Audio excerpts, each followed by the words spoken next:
Tyce. How are you going? I'm good, man. How are you? I'm good. That's excellent. Yeah. It's, always happy to hear that. Makes my week that you're doing well. I'm doing man. well. How are you, Tyson? I'm great, You're man. good? Yes. Yeah, you've had some time off? Yeah, a little bit of time away. Well, we had some time away from the show as well. Yeah, that's we had true. a week we off. had a week off because of life gets in the way. Life gets in the way. But for a bit of shits and giggles, you did get the opportunity to listen to one of our older episodes. Which I love that is gold. One of our favourites. Cobra? It was Cobra. We did a Nick Tyson Videotape rewind. Yeah. And so if you happen to miss episode 5 of Nick Tyson was Videotape, it 5, it was episode 5. Yeah. You can now catch that on the stream we from were last up week. Early in the morning. We were up early in the morning at yours. We had never seen Cobra. We came back, and if you haven't seen it, you should watch it. And then listen to our show. Because that's one of our favourite episodes. It was bonkers. That is wild, that fucking movie, man. That's crazy. I just remember the car. The car was my favourite bit. What was his number plate again? It was something so fucking dumb. Awesome or something. Was it awesome? It was awesome. Yeah, okay. Yeah. Well, it's episode 85 of Nick Tyson Videotape. 85? That can't be right. No, because we skipped one for Rewind. I think it was 80. We're up to 85. Oh, really? Okay, 85 it is then. So because I'm not qualifying last week's as an actual numbered episode. Understandable. So we're on 85? We're on 85. Awesome. And today, 85. It's a very special day today because we have a guest joining us. We do. It's been a while since we've had a guest, and what a guest we have. Indeed. Would you like to do the honours, Nick? I was going to say, before I introduce our lovely guest, I'm just going to quickly tell people that if you have listened to us for a while, we would really love a review from you. We love our reviews. We do love our reviews. It brightens our day. You can do that on iTunes, Stitcher, TuneIn Radio. I actually went in and checked all the ones you can leave reviews on. Oh, great. And I was like, okay, cool. If you can't, just leave us 5 stars or go on to any social, which is Facebook, Twitter, Instagram, and rate us, review us, rate, review, subscribe, all that kind of stuff. Do subscribe. And while we do have this kind of part of the show, I just want to make special mention of a new app that has just kind of been launched, and it's called Radio Public, and it is one of the first of its kind. It's actually offering like a pay-per-listen kind of thing to podcast hosts, which is really something that's never really existed before now. Yeah. And if it has not been as publicized as this has. These guys have gone to a lot of trouble to contact podcast hosts. They actually got in contact with us directly, which is really awesome. We're not on any kind of like exclusive deal with them or anything. Yeah. They are in no way paying me to say this. Yeah. But the great thing about it is they do offer the opportunity to podcast hosts to actually give them a little bit of financial compensation if you do listen to the show through their app, which is amazing. So if you've ever wanted to perhaps contribute to our show or support our show in any way, the really simple way that you can do it now with absolutely no skin off your own knees is to just listen to us on Radio Public. The app itself is pretty cool as well. I've gone and checked it out. It looks really great. It looks really user friendly, and it's super easy to just transfer over your subscriptions if you've got a different app that you're using. It's a 3-button click. That's awesome. And it all loads it up, ready to roll. Excuse me. That's right. So, we're going to start kind of plugging that a little bit because, we've been doing this now for 85 episodes. That's and true. it's, it does take a bit of money out of our pockets. Yeah. We're not complaining about it at all. Hell no, we love to do this. We absolutely love doing this. But if there's a really easy way without you guys actually having to fork out any coin yourself, all you have to do is just decide that you're going to listen on that podcast platform. Which is called? We might get a little bit on the back end, which would be amazing. Yeah. So check them out, Radio Public. Radio Public. We'd really appreciate it. Yeah. Nick, why don't you tell people about our guest? This is our guest, Leon. Hey, Leon. Hey, guys. Thanks for having me. Oh, Leon and I work together. Excellent. And is a fan of film. Definitely. Yeah. Do you? So me, the reason that me and Tice are doing this podcast is we came from a background of obviously 80s movies, which I believe is the same as you. And we had a job at video stores, which just grew our love of film, and we loved working at the video store. It wasn't work for us. We literally just hung out and got paid. Us getting paid was a bonus. Is there a moment that you know of in your life or a film that you were like, I need to consume all the movies I can? I watched A New Hope when I was very young, and I recorded it on my VHS system. I was probably 6 at the time. I couldn't watch all of it because I had to go to bed. And the movie started at 8:30 p.m, so I got to watch the first half hour. That was the first movie that I remember seeing. Since then, It's been 11 films since then. Yeah. New Hope, what a good one to start. Yeah, I reckon you're not alone on that either. Yeah. I reckon that changed a lot of people. And was it you were taping it off the TV? 100%. Oh, yeah, awesome. Yeah. Dude, that was the way. Do you that still was the have, Friday night. Do you still have that tape? I definitely do not. But working at a video store, I would have loved that when I was younger. I used to, because a good friend of mine, we grew up watching Star Wars, loving Star Wars. And we would go down the road to our video store and get 5 weeklies for $5. Oh, mate, this is... Dude. You're like speaking bread that and language. butter, right? Yeah. Right. And we'd probably spend like half a day like working out yeah. just browsing and then just finding the worst things that you could possibly I haven't watch. seen this. I'm going to watch this. It's like, this looks like a B-grade horror film that we shouldn't watch, but we're going to watch it. But there's always space in your 5 for something like that. That's the whole point. You'll get like 2 or 3 solid films and then experiment. You got to take some gambles, man. I would but I would always do it the other way. I would get maybe 3 or 4 ones that I haven't seen. And always one staple. Just one safe bet. One safe bet. Always going to go. So you're there. a gambler, man. That's what you're saying. That's why because there was such a hosting range. Yeah, fair deal. Damn it! I'm going to stop doing that. Yeah. Have you, Leon? Have you been on any other podcasts? I have been on another. Another movie podcast. Yeah. Oh, great. What was? Would you like to tell us about that experience? Was it fun? It was really fun. It was really fun. We got to watch Paul Blart Mall Cop 2, and review that quite deeply. I had to watch the first one. Deeply. Well, you want to get some backstory. Yeah, you can't just go in. You can't go I mean, in. the title doesn't explain everything. No. And I mean, it's Kevin James. He's fat, and that who was pretty doesn't much love Kevin James? Yeah. I actually do. Love America's sweetheart, Kevin James. Kevin James. Yeah. The second one wasn't too bad. I preferred the first, but I mean, that's what we were talking about. For how long? Oh, probably just an hour. Just an hour? Yeah. I reckon that's an hour longer than anyone's ever spoken about Paul Blart Mall Cop 2, though. Yeah, and I hope not. I don't know if anyone listened to it. I hope not. I hope that everyone does. That is gold. That is gold. All the Paul Blart heads. I'm sure we're all over it. They loved it sick. I hope Kevin James is doing well. Well, today... Is he doing well? Who knows, man? Who knows? How did Here Come the Boom go? Did that make him some good coin? Here Come the Boom. Yeah. When he was an MMA fighter, but it was like a comedy? Literally typed in Paul Blart Mall Cop. That's his actual name now. He legally changed it. He's changed. Today, we're not talking about Paul Blart. We are talking about... Which is a shame. Which is probably not a shame, really. We are talking about a movie that had been suggested to us by Liam because we like to let our guests suggest what we're going to watch. That's true. And we could not be happier with this suggestion either. We're talking 1997 Starship Troopers. Starship Troopers. Paul Verhoeven. Which has been an absolute staple in my viewing since it came out. Yeah. And the birth of Casper Van Dien? Was it the birth? It wasn't obviously the birth. But the birth and possibly the death. And the death. Casper Van Dien. No, hey, he was in Sleepy Hollow. I remember. Oh, he was in Sleepy Hollow. I was like, oh, Starship. Oh, you're dead. Yeah, and that's it. And his head was removed from his shoulders quite quickly. Quite early in the film. We will get to that very shortly, but let's start the show as we always start it, Nick. With let's talk some trailers. Everybody's talking trailers.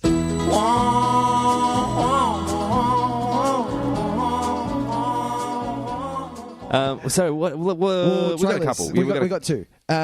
Let's start off with Lion King, shall we? All right. Shall we start with the best?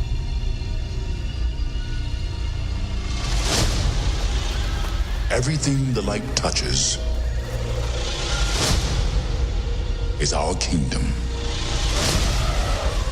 But a king's time as ruler rises and falls like the sun. One day, the sun will set on my time here and will rise with you as the new king.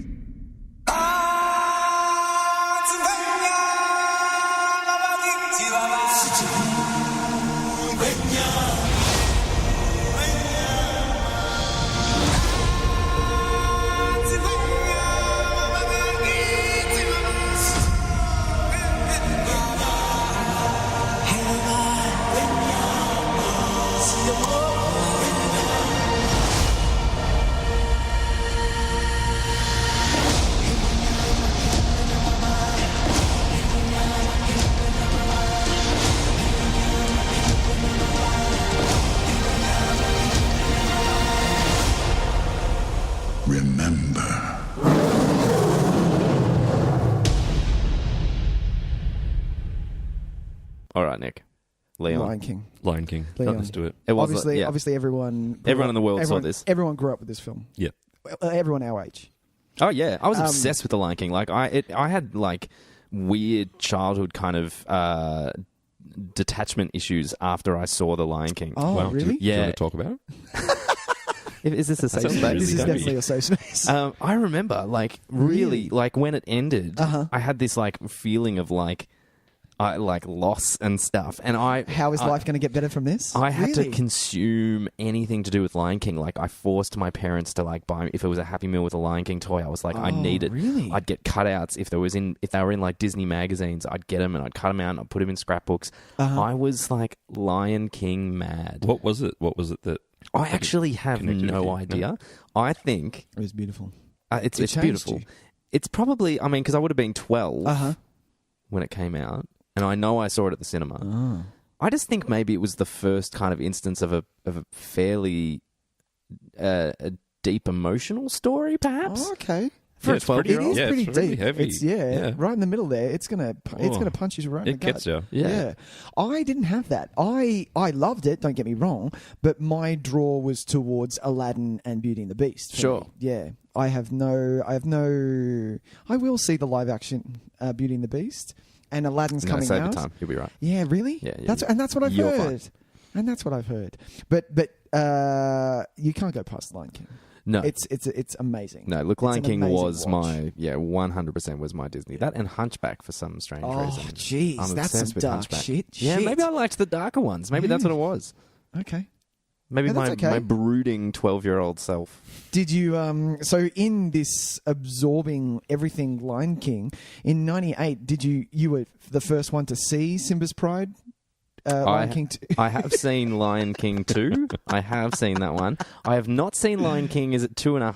2.5, that's where correct. they retell the first movie from the perspective of Timon and Pumbaa. Yep. Which is pretty clever. I'm going to put it That out sounds there. like fun. Yeah. Actually. I think that's Yeah. pretty smart. I for didn't know for that a existed weird until just then, straight-to-video and I sequel. have to go see it. now. Yeah. Okay, so I'm going to download it after this. Simba's Pride it's fine. It's whatever. The songs are still good though. The Are songs they? are still they're Really? still like Zimmer still did a lot of the work on the music and stuff. So there's some good tunes in it, God, it was good. and a couple of the tunes from the second and maybe the third one made it into the musical as well. Oh, okay. And Which I haven't seen either, and I've heard is life I've changing. seen it when it came to Melbourne. Yeah. Yeah. Oh, And it was, that was- phenomenal. Yeah. Phenomenal. Amazing sets. Have you- Amazing. Yeah, Yeah, I you've saw seen the it most as well? recent. I didn't see the earliest one. I saw the most recent one, which was okay. maybe 3 years ago or something, 3 or 4 years I would ago. like to That was see it. that was the one that I saw. Yeah, Yeah. It was pretty fucking wild. Yeah.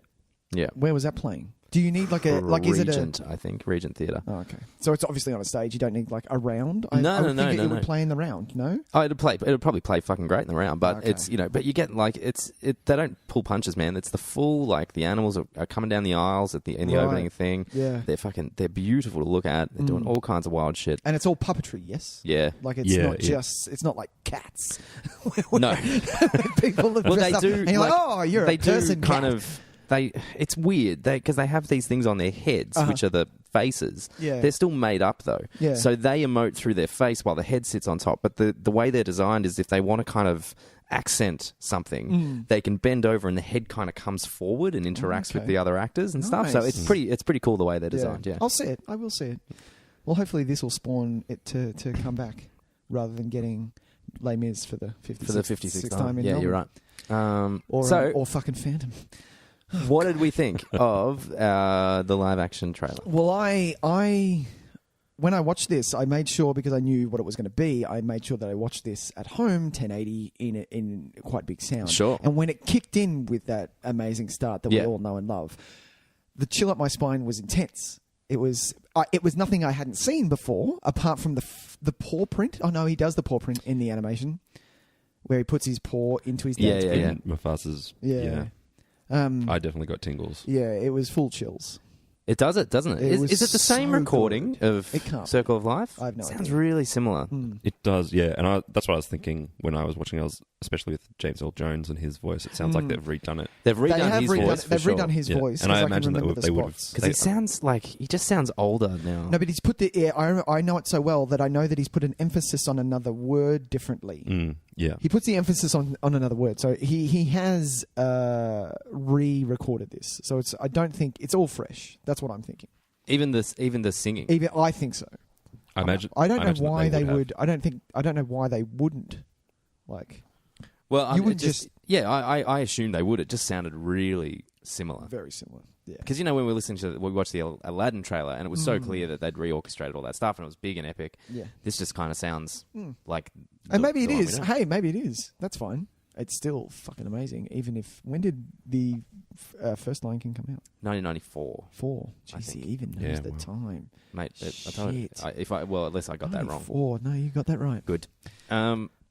Yeah. So, how do we feel about it? Because we've talked about this kind of stuff before, though. How do we feel just in general about? Okay, okay. Because the argument is I'm that gonna there's pass no it. point. I'm going to pass it to Leon because I've said enough. There you go. How do you feel? What do you? Are you on board? Are you on board for a live action retelling of all these stories again? Honestly, no. Right. Mainly because not because I'm a purist. Because we all love the originals. I just don't think it's necessary. The story's been told unless they wanted to tell more of the story. Yeah. I'm not entirely sold. It looks fantastic, and I love The Lion King. And look, I'm gonna go and see it. And but a part of me is really cynical, and a part of me says, "Are they doing this because they want to make money?" And that's me. Yeah. But they definitely want to make money. Yeah. Like Of course, 100%. Yeah, but that's not a reason to do something just to make money. No, of course not. though. Yeah. But I agree with you. They're I think it's similar. They want to make money, and they also want to not hold on to the rights because they wrote The Lion King. It's theirs. I don't think that. I think it's opening it up to a younger generation. Because video stores don't exist anymore, and because the Disney streaming service hasn't happened yet, it will. Disney Plus. So you can't. There's no video store that you can go to and go. Oh, you can't browse and go. Oh, what's that? That's The Lion King. You should watch that. And I'm pretty sure that doesn't happen anymore. I could be wrong. Maybe there you can go to vending machines at the front rad- of Safeway and Woolies. I fucking love those things. Those Really? video easy machines. Really? Oh, Tyson, you don't tell me that you don't look at them and go, "Wow, look at what That's shit what has you done." have been That's reduced to. exactly. This is That what the replaced me. fucking disgusting. big That red- hurts me in my soul. I just appreciate so much that you can still go and rent a DVD Yeah. for $2, and you have to You return have to return it It's so to great. a vending machine. Like my local library has a great selection of DVDs and Blu-rays. Yeah, nice. And Nice. it's something that people you don't really think about it utilize No. at all. No one goes there. Well, I don't go to the library. That's not true. I will be. I used to go to the libraries and rent like 10 CDs and go home and then rip them into then my rip them? iTunes and take them back. That's awesome. That's awesome. That's so and so you scummy. should. No, it's not. What a That's dog awesome. It's a library, man. It's a I shouldn't be- library. That's It's awful. fine. You used to work at a video library. How much money were you making? So I understand. Oh, exactly. Go to the library after work, get some Yeah, CDs, Exactly. go home. If listen I to bought some Nirvana. when I was working at the video store, if I bought an album, that's after I put $50 away for savings. Not a That lot. was pretty That's much pretty it. much Yeah, it. that was your weekly That was paycheck. my weekly paycheck. One album. Yeah. That You know, Phone credit. Not great. Phone credit, Please, bag I of didn't have, M&Ms. I didn't have phone credit. I maybe bought a pizza. Hey, To myself when I living was there. large. What kind of pizza? I don't know. I always used Plain. to. You know what? You couldn't okay. afford Do too many you know toppings. what I didn't know? Because one of my favorites was Home Alone. When he ordered a cheese pizza just for me. That's the nerd Nick would do that. Plain cheese. A plain pizza. cheese pizza just You for filthy me. animal. You filthy. Spot on. Spot on. Exactly. So yeah, Lion King. You're going to the cinema to see this, Tice? I think it's I think this It's is a one I'd cinema like to must. see the cinema. You have. Just 'cause Well, you have to. Yeah, I think it's worthy of it. Yeah? Even though, as cynical as I am, I'm still going to go see This it. would look good definitely. at IMAX.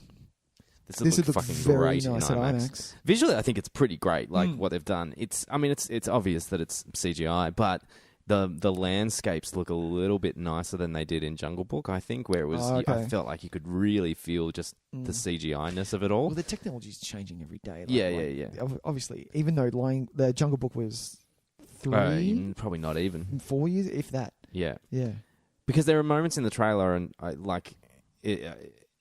if you told me it was a real antelope or whatever, I might believe you. Yeah. You know what I mean? Like, Yeah. there were moments, and I thought in my head, maybe they're using, like, real animals for the non-speaking stuff, and then CGI when they speak and Yeah, stuff sure. like that, which would be really cool. Like, that'd be a nice way to do it. Yeah. I I got a spare antelope.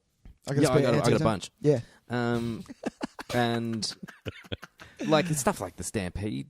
Yeah, Like, tell me you don't want to that's- see that in live action. Live action in air quotes. There was a Twitter article that came up that people were asking, is this, people who don't know, is this a live action? As in live, these are real animals for Lion King? And everyone's like, no, you dumbass. What? Yeah. No, it's not live. As in live action. Is it a live action? As in the animals talk As in in real life. They did. Yeah, they trained them for years. I would that's an endeavor. That is fantastic. I'll train Timon. I will take that on board. I will train him to be an amazing. Yeah, they can't speak any other English. Amazing comedian. Just the lines in the movie. The Lion King. Yeah. Oh, jeez, it's a lion. Yeah, all of that. I have to keep repeating, "Oh, jeez, it's a lion." Yeah. To my meerkat. They're like cockatoos. Sure. Which are the one? Parrots. Parrots. Thank you. Yeah. Jesus. God. There's only two types of birds, so there's a 50-50 shot. Don't Exactly. All right. Are we done with Lion King? I guess so. I mean, we've really gone deep into that. That's fucking hysterical. What else do we want to talk about? The next one was, what was it called? It was replicas.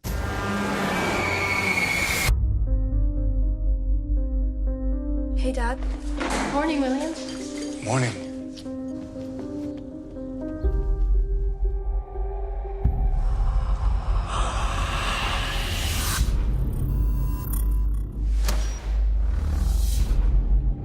It'll be like it never happened. What's going on? William, something's not right with me. Tell me the truth. There was a crash.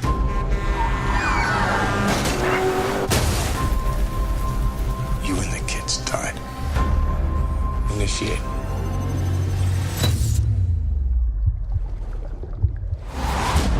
I brought you back. There is a reason human cloning is banned. I'm dead. We stole millions of dollars worth of Bionic equipment. I hope you're ready to go to jail. Those 3 subjects are our property. I didn't defy every natural law there is just to lose you again. How could you do this? Because I love you. I love Keanu. And this I can tell from straight away when the studio came up. I was like, "Oh, I don't know this studio." Yeah, I love this bargain basement like, studio. Oh, this is going to be cheap. And then the trailer turned out to be all right. Yeah, Look, I'm going I've to see seen this trailer a little while ago. Oh, really? There was, okay. Yeah, well, not this version of it. There was I think it's like the 3rd trailer or something that came out this week. Oh, is it? God damn. And I feel like it's one of those movies that's yeah. been around for a while and it's been delayed and stuff like that. And I'm not 100% certain if I remember it or not, but I feel like the first trailer tried to kind of bury the lead a little bit with the fact that the family are clones. Oh, really? And so it made it look like that's the mystery. Oh, really? Yeah, and so it was kind of like it's talking about how clones exist and blah blah blah. And there was a car accident, and they were, they survived, but were blah blah blah. She was starting to feel really weird, and the trailer makes it look like, oh, are they clones or are they not? Okay. And you were like, oh, they're clearly clones. Like, I'm not. The title gives it away. Exactly. Exactly. I can read. Yeah. So now it looks like that. I think the marketing department went back and went, "Oh, we fucked that up," because now people aren't quite sure. People don't know what's going on. The premise of our movie. movie. We need to clear it up a bit. They just think we're idiots for trying to hide the fact that they're clones and doing a really bad job of it. We're going to tell them. So now they're just going straight out with it. It's about clones, guys. It's about clones. Yeah. Would you watch this? Would you watch this? Slightly interested in that premise. Look, I'm a fan of Keanu Reeves, and I'm a fan of sci-fi, and this looks something that's up my alley. Yeah, for sure. Yeah, fair. I just hope that it's better than it's going to be. It's what? You hope that it's better than it's going to be. What you ultimately know it's going to be. Yes. You still hope it. I hope that it's going to be better than that, but it's not going to be. So it'll ultimately disappoint me, but I'm going to expect it. I get the vibe. And hopefully, and if you do that, sometimes you'll get surprised. Yeah. You'll be like, that wasn't that bad. I Equilibrium is one that always comes to mind. Oh. You watch that trailer like, Jesus, this is going to be fucking shit.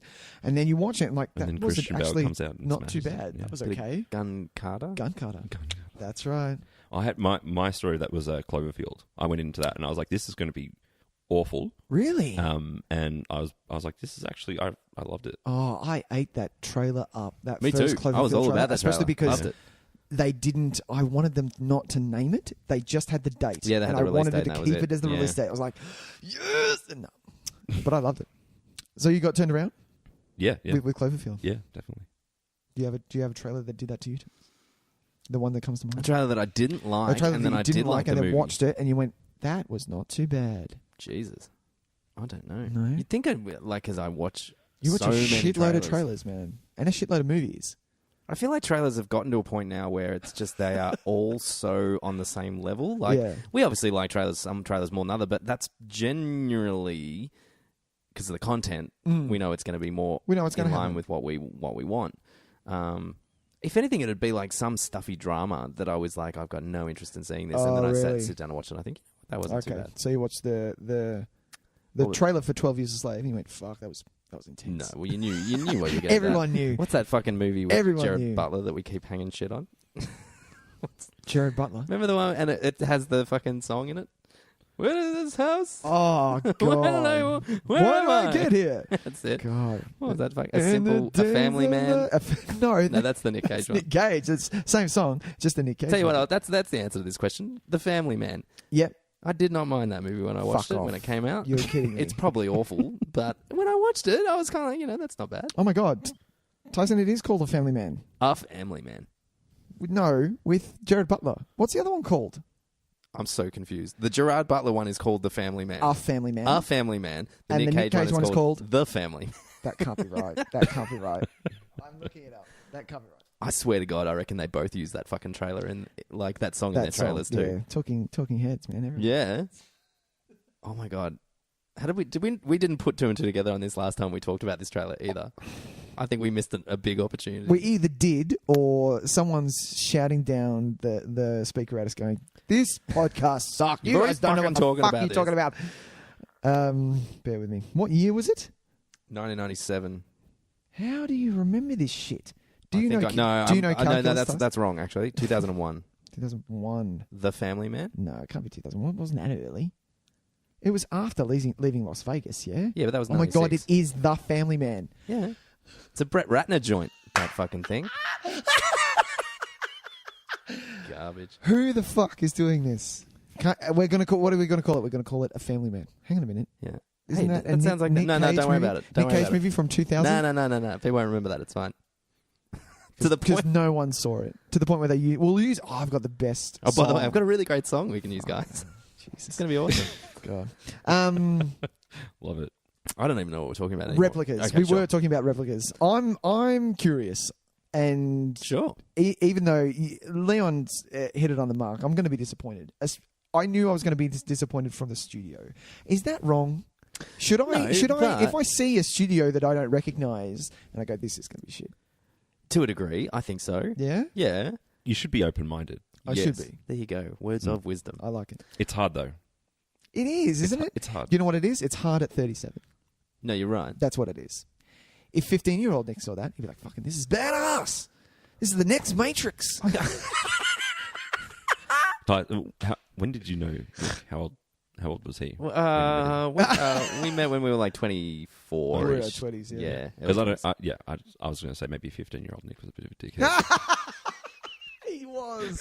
He would One of the no. old dicks at 15. Everyone Oh, was. 100%. I was- Everyone was a dick. Yeah, I was Yeah. way too. Yeah, Yeah. I've reeled it in a bit. Took me another 15 years, but that's okay. Yeah, I think that's maybe true. this could be one of those kind of mid-range sci-fi movies that they use their budget effectively. Uh-huh. It's more about, it's kind of thoughtful. It has some nice ideas floating around. It doesn't spend too much on its technological stuff. It has a solid ending. Not great, but it's solid. You know this is going to have some kind of twist ending. Like it has to. He's a clone as well. Well, see, what have you got to choose from? He's a clone as well. Yep. They all died in the car crash, and this is his fantasy kind of like out-of-body You mean experience. like Yeah. Vanilla Sky kind of? Like Vanilla Sky, Vanilla an Sky. extended Yeah. kind of flashing before your eyes It's thing. the whole thing's a dream. The whole thing's just a dream. Just a fucking dream. He just wakes up and he one just day. wakes up. He's like, "Oh fuck, shit. That was fucked. That was weird." It's actually a prequel to John Wick, but the second one. Oh, It occurs between John Wick 1 and 2. 2. He actually finds out that, and that's the start of. At the end of Replicas, it's the start of John Wick 3. It's a sequel to The Sixth Day. with a completely different actor. Yeah. And there's a like an Easter egg shot of Schwarzenegger looking through the window at Keanu building the clones. I like it. Yeah. I'm in. Who directed The Sixth Day? I like their test test because his knowledge no, is I actually amazing. have no idea about that. That can't be right. I would like a stab, please. A stab? I reckon it is a name I've never heard from again. Come on, really? Give a stab. I bet like, you. Oh, damn! You haven't heard of this. Is it? No, I wouldn't have. I'm going to say though. I'm going to try and guess. Like it is. I'm going to give you short first name. I'm going to give you 2 other films that he's directed. Oh, How 2 about other that? films. This is a good game. 2 other Ready? films. 2 other films. Okay. One of the films was called Tomorrow Never Dies. Oh, Lee Tamahori. Wrong. Come on. Tomorrow Never Dies. Tomorrow Never Dies, the James Bond film. Yeah. Yep. And the other one he directed was... Oh, jeez. I could really... Are you ready for this? Yeah. Where'd it go? Air America. No shit. Air America. Air America. Wow. What a fucking odd filmography this dude's got. Jesus, this guy has done quite a bit. I love that we've just gone way left field here. No, I don't know, man. I don't know. Director Tomorrow Never Dies. Roger Spottiswoode. Roger Spottiswoode? Roger Spottiswoode. No. He directed The Sixth Day. No. Yeah, man. He did Under Fire. Yeah. He did... where did it go? He's, Turner and Hooch. One of my fucking favourites. I love Turner and Hooch. Leon, do you love Turner and Hooch? It's about a man and a dog. Like that's just amazing. Like that gets me where I live. Yeah, really? Do you prefer Turner and Hooch or do you prefer Canine? Oh, I don't think it's a... Turner and Hooch. Yeah, it's a no-brainer, right? Because no one wants to spend an hour and a halhalf with fucking Jim Belushi. Have we said this? I feel like we've said this I before. think we've had this God damn it. conversation I before. apologise to my audience. If you had the choice between Jim Belushi and Tom Hanks, yeah, no there one's is done it. no But choosing dog, Jim if you had a Belushi. choice between the different dog, would you? What's Are you choosing a what's the German dog? Shepherd or are you Ooh. choosing Hooch? I don't know what Hooch is. Hooch is like a basset hound or something, isn't he? No, he's like. Oh, he's a Saint Bernard. No, that's No. Beethoven. Golden, riveting podcast. We are riveting. sidetracked. Let's pull it in, and we'll start. Let's reel it in. Let's Are reel we it going in? to see replicas? Look, I'll stream it. Leon, I want to. I'm hopeful.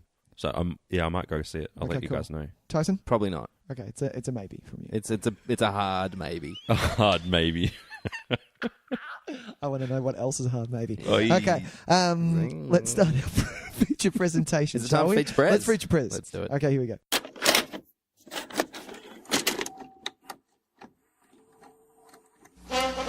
And now for our feature presentation. And we Okay. there we go. Hey, Perfect. all right. We're talking Starship Troopers. Yes, we are. let's Now, do it. Leon, All right. Yep, you chose this, I did. so you've made a bold statement coming in here and saying this is the film I want to talk about on the show. Oh well, this was the only one that Nick would let me do. No, that's not true. I No, that's all right. You did send us a list. We did. I tell a lie. No. yeah. You picked 5, yeah. and out of that 5, we were like, hey, it's got to be It's got Starship, to be Starship Troopers. Troopers.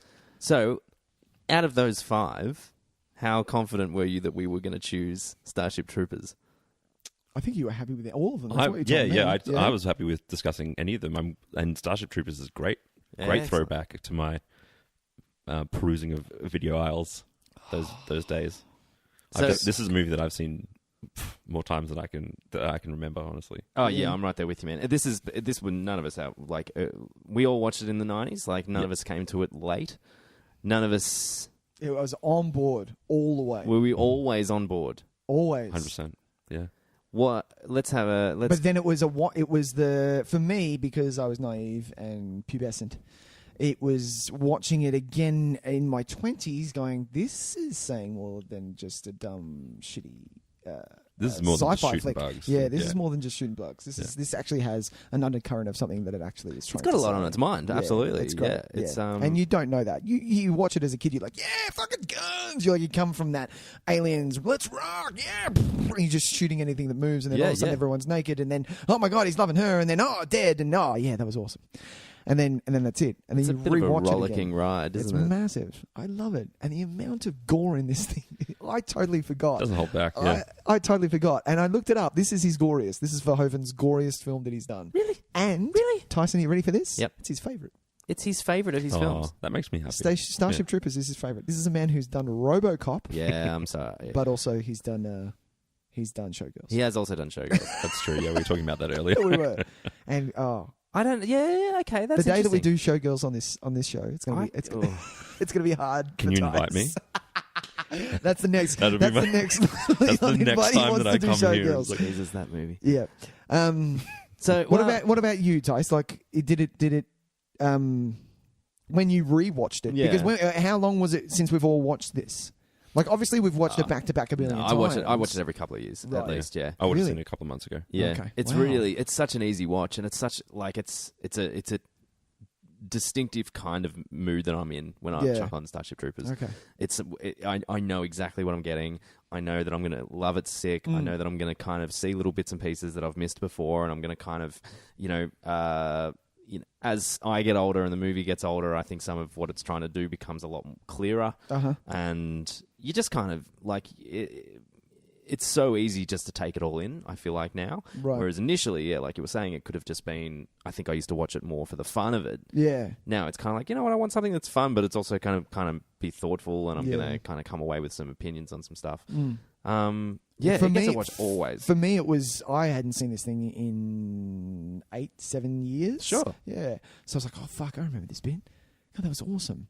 Some of the acting, I'm like, hey, you could do a lot better. Looking at Denise Richards, obviously. But yeah. And I totally forgot that Doogie Howser was in this thing. Doogie Howser MD himself. Totally forgot that Doogie was in this. Yeah, Neil man, as a Patrick Harris, what a psychic. champ. Yeah. Love it. Yeah. Has anyone read the book?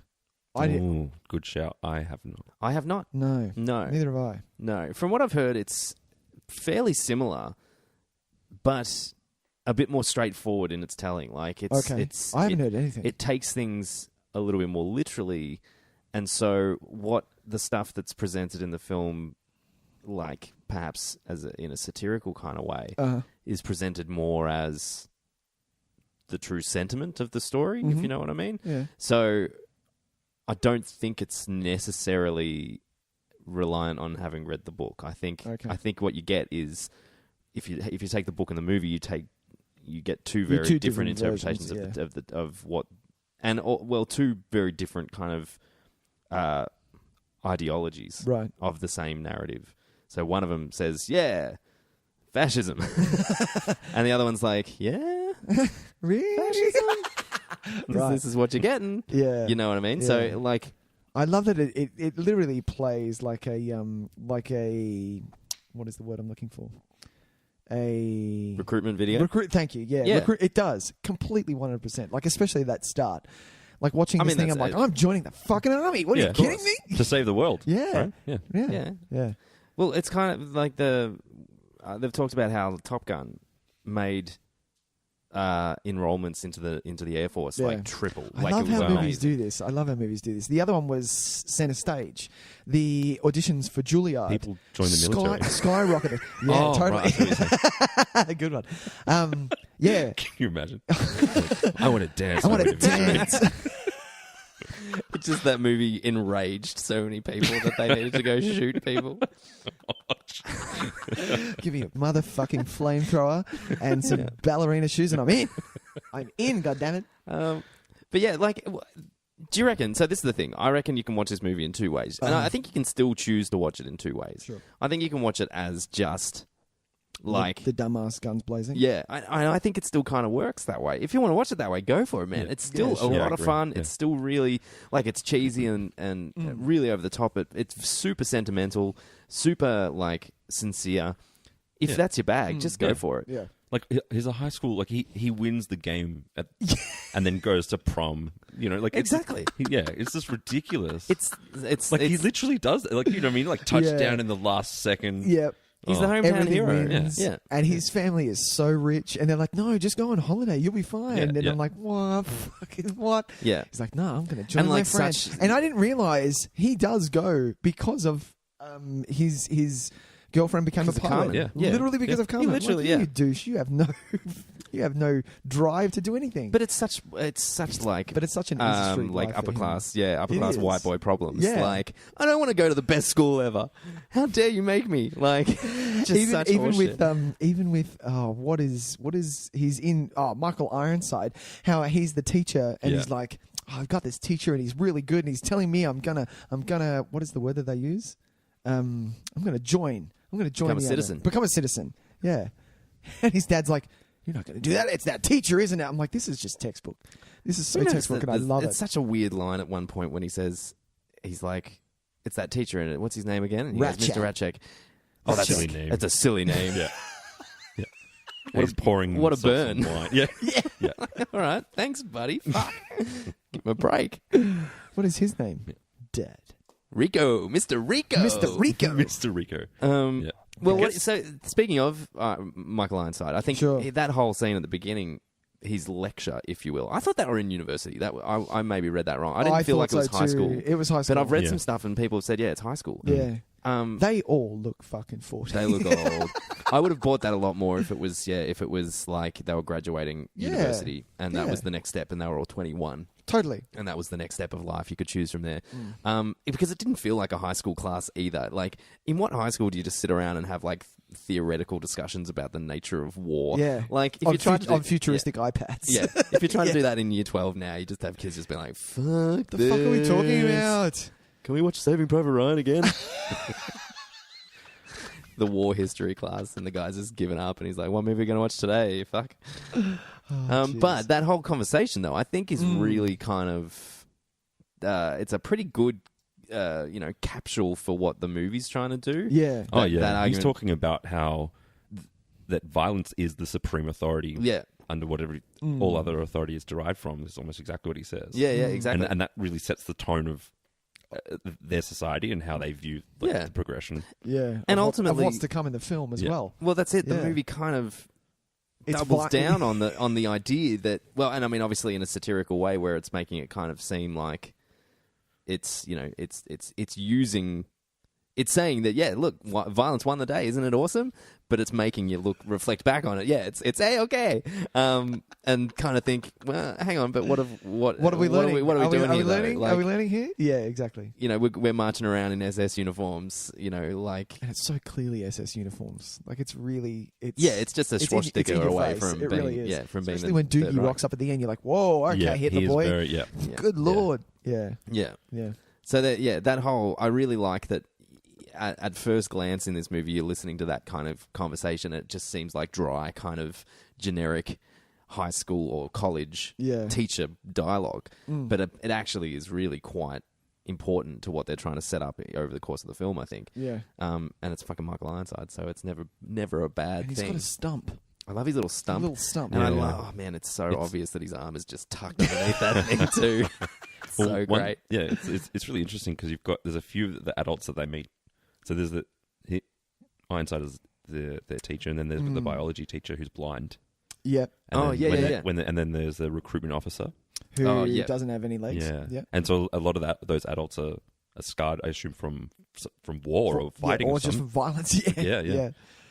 And which is just it's really subtle, sort of. Yeah, but they treat it in a way where it's so normal. Too. Like it's like like people are just wandering around without limbs, and it's just kind of like this is what happens. I did my service, and I lost both legs. Yeah. I'm a citizen now. Yeah, exactly. Yeah, I love that as well. Jesus, you're not a citizen if you don't serve. Like, fuck. Now I heard something, and I'm not sure it's true, and I just want to double check. But someone told me that and I meant to check it before the show, so I'm going to check it in live on the show. That teacher, the blind teacher that does the autopsy, is from the Golden Girls. It's Ruth McClanahan. It is Ruth McClanahan, yes. That is fucking amazing. Yeah, it is, yeah. That's your favourite part of this. I am so excited now that that's so good. How good is that? What was her name in Golden Girls? Blanche. Biology teacher. There, see, look. There you go. See? That's so good. I love Golden Girls next to fuking Starship Troopers in the IMDb. What a badass. Like, what a fucking badass life. That's true. How good is that? I like it a lot. And that whole the stuff we were talking about before, how it's like Johnny Rico is like America's golden boy, that kind of thing. It reminded me of a lot of. He's such a golden boy. He's fully the golden boy. But it's if you're watching this and you're just kind of watching it without wanting to kind of take it on the extra level and just going, all right, cool, this is just the movie that it is. Yeah, you might think that stuff's kind of cheesy and a bit lame, but you'll go along with it. It pitches it all at this really, and I think this is the performances as well, it pitched at this weirdly kind of inauthentic level where everything just feels like a little bit like... removed from reality? Yeah. Like it's almost...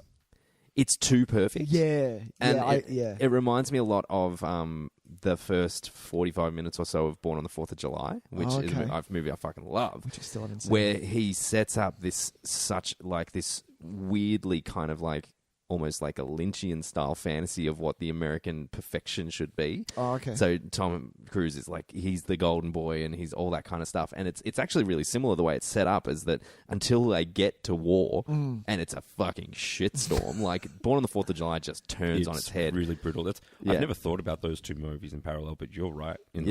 Really similar kind of character experience. Right? And that's it. It's wild how I was trying to pinpoint a moment in this movie when it happens too, and it's harder to pinpoint. Like for Born on the 4th of July, it's literally the day he gets to Vietnam. The movie changes. Yeah. And I was trying to pinpoint the moment in this, and it's harder. It could be the Klaatu. Is it Klaatu? What's the name of the bug planet? Clintathu. Clintathu thing. It could be that. It also kind of felt like though when the first real kind of it is kind of the first moment of real legit violence is the fuck up on the training ground. The training ground. When he's trying to repair the helmet. Yeah, exactly. Because he wanted to win, and then that's because he wanted to win. Yeah, that's right. He wanted to win. I wanted to win. He says it such like a schoolboy, like yeah, he does. Yeah, but that kind of I was thinking maybe that's so kind of the turning point. Yeah, that's so like it true. feels like that could be where everything just kind of like until that point. Like there's been bad shit happening. Don't get me wrong. Yeah. But even among that, like it cuts back to like them all fucking around playing grab ass in the dorms and stuff, and it's all Carmen's all like she has that cute little race with her friend because we're going to flight training. Who is Amy Smart, by the way? Amy Smart out of nowhere. Whoa, yeah. And then all of a sudden, the dude gets his head blown off, and we've got like a public whipping and all this kind of stuff, and you can see the defeat in him at that point and all that kind of stuff. And I think that might be the turning point. That's kind of when I think the movie, if you were watching it without the satire, I think that's the point in the movie where you would start to be kind of thrown off your bearings, where you just be like, what the fuck am I watching now? Because this started as like a really fun, just like pro guns kind of let's kill some bugs, and now I'm starting to feel some pretty fucked up shit. Yeah, and that's then of course it leads into the asteroid hitting Buenos Aires. Yeah, exactly. Yeah, that exactly. happens like because he's immediately like, after. I'm going home. I'll go home. Screw this. I'm out. Like. Yeah, no. Which almost turns everything up to 1 million because that's when it gets. When all of a sudden everybody's like fucking gun crazy and we're going to like, war. More violence, more violence, more violence. Exactly. Yeah, and I love how this is a little bit off cue. When they go to Clintathu the first time, or whatever the bug planet is the first time, all the ships that are sending down smaller ships are really close together.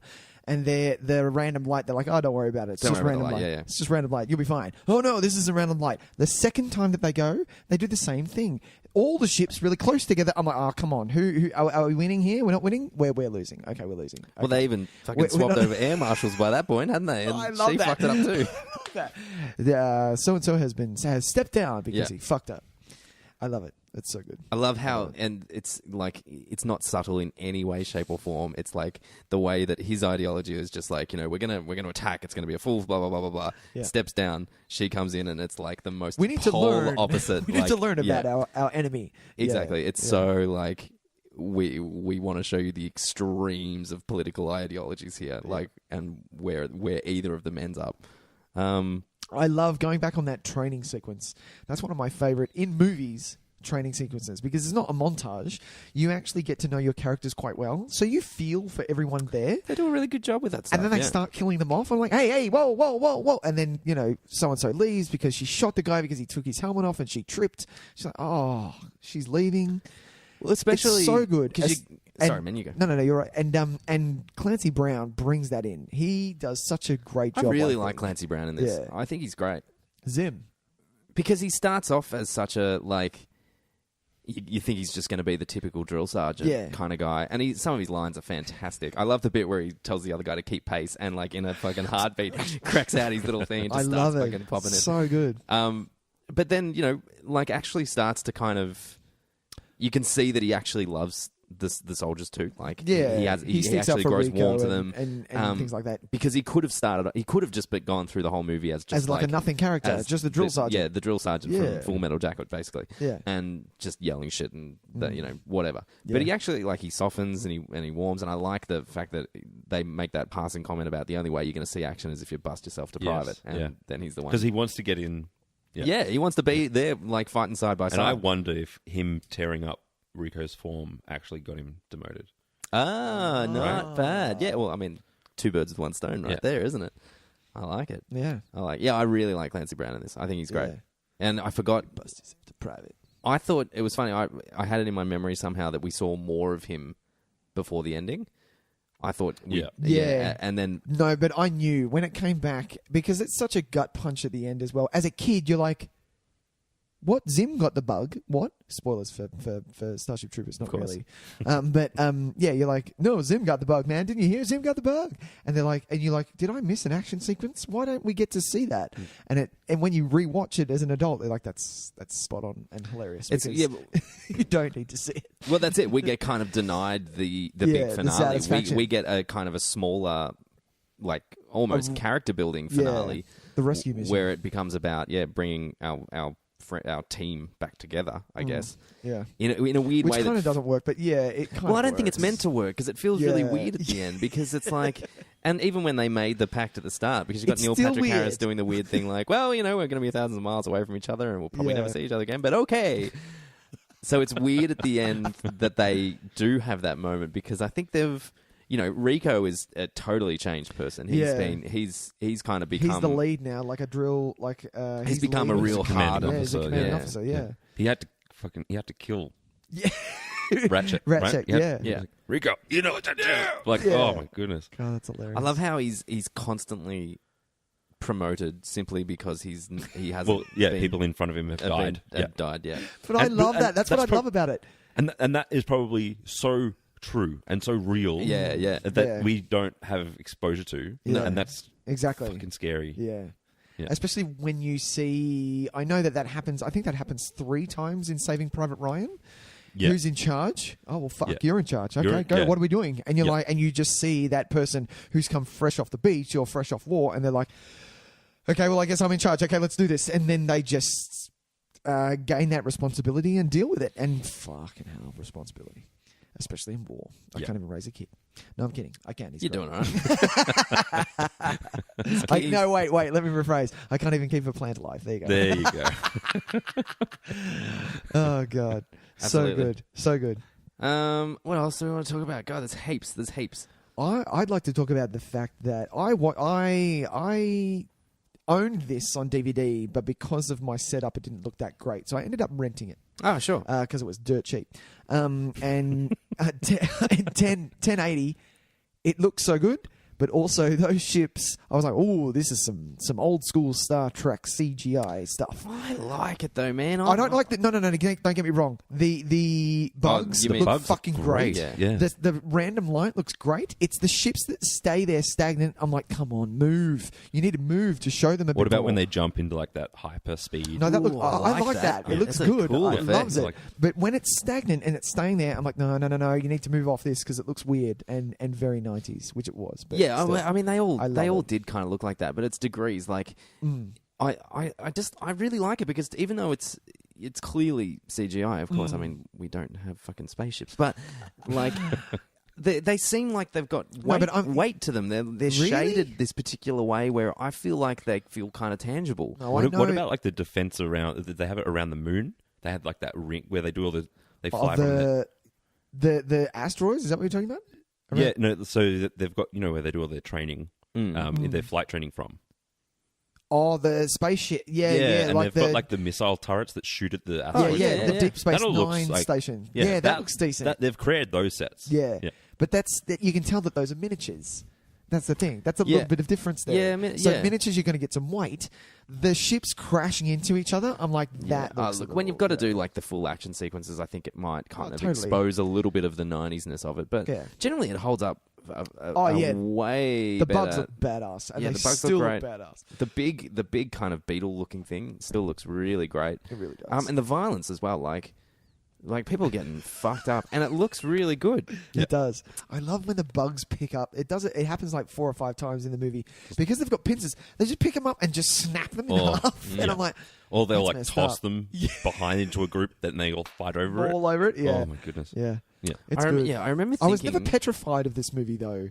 Like, watching that and that amount of violence, you're like, that's kind of scary. Not really. As a kid, you're like, no. The thing I found about it, and I noticed more this time, is that they're very... they're very overwhelming as a force, and I think that's where I got the fear from. Whereas that sense that if I was in that situation, that the way that it's just like a wall that just keeps coming towards you, and no matter what you do, it's gonna get you unless you run. Like it's never a you'll be able to take them all down kind of situation. It's kind of like a video game where you're playing on like ultra hard mode, and you're like, just why isn't this keeps fucking coming gun at working? you, and you've got to shoot everything 12 times, and so after a little while, you're just simply overwhelmed by it. So it had this weird kind of inevitability to it that I found more unsettling than them actually being a scary threat. Do you know what I mean? I think the sheer weight of them I found really a bit off-putting. Very large wounds. You don't see it very often. Yeah, it's very true. They are wide, big, gaping wounds. When the one at the very start of the film, when you see when he goes into his stomach and he pulls it out, you're like, oh, that's a gash. And it goes all the way through, and you see him when he's in the tank. Like, it's getting all sewn up and shit. Oh God, that would not tickle. No, I kept thinking about how it's like that's a big, like, isn't that where the femoral artery or something is? Oh, yeah. You'd 100%. Oh, your femoral arteries are dead, up here a bit more. But yeah, this is the biggest muscle in your body. You would bleed. It is your quad. So so you'd be like, oh, shit. Yeah. I don't think we should really critique the medical accuracy of Starship Troopers, but that's okay. I love that we are. Yeah. I wonder what that goo is that they're sleeping in. The Bacta tank I kept thinking of. Oh, yeah. Was. Yeah, exactly. What? Because it's the same thing. It's like from Star Wars. Remember when that thing that Luke is in? Luke's got, yeah. That's what I think Wampa of. Stomper Bug. Same thing. Well, exactly. Same injuries. Same I love that it's not fire. It's almost they shoot lava. The big bugs, it's lava. I'm like, that's not fire. That's fucked up. No. You're burning from lava. Do you feel like you get kind of desensitized as you watch this movie, though? Not at all. Like, I feel like the violence that occurs at the start, by the time I'm an hour into this, I'm it's fine. I'm chewing down popcorn, and it's like, whatever, man. That chick's arm just melted off. I'm cool, whatever. Just keep it coming. The first actual, like, gory... Nick's lost it. The first gory scene in the movie is when it's like the newsreel. About the ones at the outpost. Yeah, the Mormon extremists. Which is really interesting because I'm like, I want to know more about Mormon extremists. Yeah, you actually want to click the do you want to know more? I do. Want to know more. But you just see it, and there's just like, they've obviously just there's bodies that are mutilated. Oh, everywhere. They look messed up. Is there something in this? Sorry, just to jump on before we move on. This is the first time that I realised that it was Mormon extremists. I'm like, what? Hang on, what? And I was staring at the time. I'm like, what? It's so a good. Weird choice of an organisation. It is, yeah. To make the victims of that. I mean, it's saying something so spot on. So are we saying did they try to find like I guess a kind of quintessentially peaceful group? And I don't know, or maybe he just hates Mormons. I don't know. Well, I don't know. I think you might be getting close to it because I haven't studied Mormonism. I think it's more to do with the society that Paul is envisioned, right. And to sort of say, well, you're going to have outliers. You're going to have people that rebel against that system. If you've got Mormon extremists that are trying to settle somewhere else, and then they're we hate this war. We want a peaceful life existence, and so we're going to get away from all this nasty gun violence. They just get fucking and they get like real fucked up. They get fucked up, and the tone is kind of like, well, we told them not to do that. It feels like I mean, obviously they're designed specifically to be propaganda videos, but that one feels especially like the people that chose violence as who chose that violence was not the answer, They said, will get fucked up yes, worse. Yes. Yeah. That's so true. And they follow it up, straight away with we're finding new ways to destroy the bugs, so get involved now. Look at these kids stuffing cockroaches. Yeah. Apparently, a lot of those come almost directly from Real propaganda Triumph videos? of the Will. Is that the one? Is that the Nazi one? That. Yeah. That a lot of them were framed very similar, lots of similar kind of shots and dialogue. That it's obviously. I mean, this is the thing. This is a conversation. Yeah, go on. Can people watch this and not get those elements to it? I know you can choose not to and just have a good time, but I can't imagine anyone watching those and thinking that they're real, and being like, "Yeah, I want to." Unfortunately, this movie's awesome. Yeah. I'm going to let you take this one. Only because, no, I'll say what I'm going to say. I think in the landscape that we are in at the moment, there are people with maybe... Not that high IQ is not the right way to say it. It's people who... Differing political views to your own. Sure, or maybe not as worldly as myself. I'm not that worldly. I was born in Frankston. I'm just saying that... Non-educated? Sure, not as educated. They might take it a bit too seriously. And maybe these are people who have NRA memberships and things like that. I could almost guarantee there's an NRA ad that looks like the one with them in the kids in the park. Yeah, there are. If you look probably minus the bit where they just dish out the bullets. No, that's not true. So really? if you look up, Jesus. I've looked up. It was John Oliver did last week tonight on the NRA, and if you look at that, you see absolutely 100%. There is an NRA channel, Tyson, that is streaming, and you can watch it, and it is 100% propaganda to the point where they're dishing out bullets. That's terrifying. But I'm also intrigued, and I would like to know more. It's really full on. I can't remember the first time that I saw this film, but I definitely probably wasn't old enough to appreciate the social commentary and the subtlety of the politics behind the world that they live in. But then as I grew up, I got more involved in learning about history and international relations, and it's very easy to see now the parallels between that society and just having an enemy, a common enemy. Yeah, sure. What's really interesting is within their society, there's no division between men and women can serve, and all people of all creeds and colours. So it's not that they don't discriminate. If you're a human being, you can become a citizen, but you're going to fight the bug, and the bug is stupid and evil, and that's what that's your enemy. Yeah. And some you bring that back to. It's a very Orwellian 1984. And if we've got something that we can attack and drive us forward, it's It'll like that bring almost us together. Yeah, exactly. Yeah. And I mean, and you see that when people talk about terrorism, it's something that's it's obviously a bug, and the bugs are something there's somewhere else, and there's something you can go and attack, but it's going to be it's an endless war for very little gain. Because it's at the end of the day, are they sending the meteorites out? Is the best thing to do go and attack them? What benefit are they gaining as a society? Because what you see of the society is that it is quite peaceful, and I mean their justice system you can see it's extremely efficient. They capture a murderer in the morning, they try him, and his execution is live tonight. I feel so sorry for that guy. He looks like he's literally just stolen a loaf of bread. Yeah, that's another. See the execution live at 8 o'clock. They say he was captured this morning and just done. It's you're done. Yep. And so a part of me is like, well, hey, it's working. If it works, I guess. I don't know. I don't see.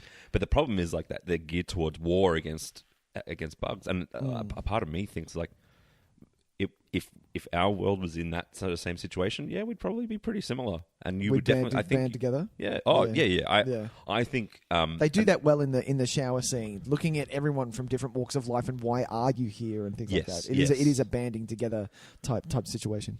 Yeah. So essentially, it's kind of like, no matter what, we as a human race are going to be geared towards finding conflict. So even though if conflict is completely removed, we will find an excuse to continue conflict. So we live in this world where it's because I find it weird as well that they live in Buenos Aires. These super white people have all these and he's Johnny Rico and stuff, and so it's we've obviously gone past any kind of cultural divide, really, any kind of, as far as like nationality goes, we've gotten past a point where there's any kind of gender gap at all. So we've worked out all those fucking issues, yet we still can't just relax and be a peaceful society. We have to find a conflict somewhere. We have to continue and fucking, if we've got no one left that we want to kill on Earth, let's go find some other people to kill. Yeah. Or other things. Other things to kill. Yeah. It's scary. Like, I mean, I hope that if we're talking about the human race, we can get to a point where we don't need to do that. But looking backwards, it's like a lot of the unification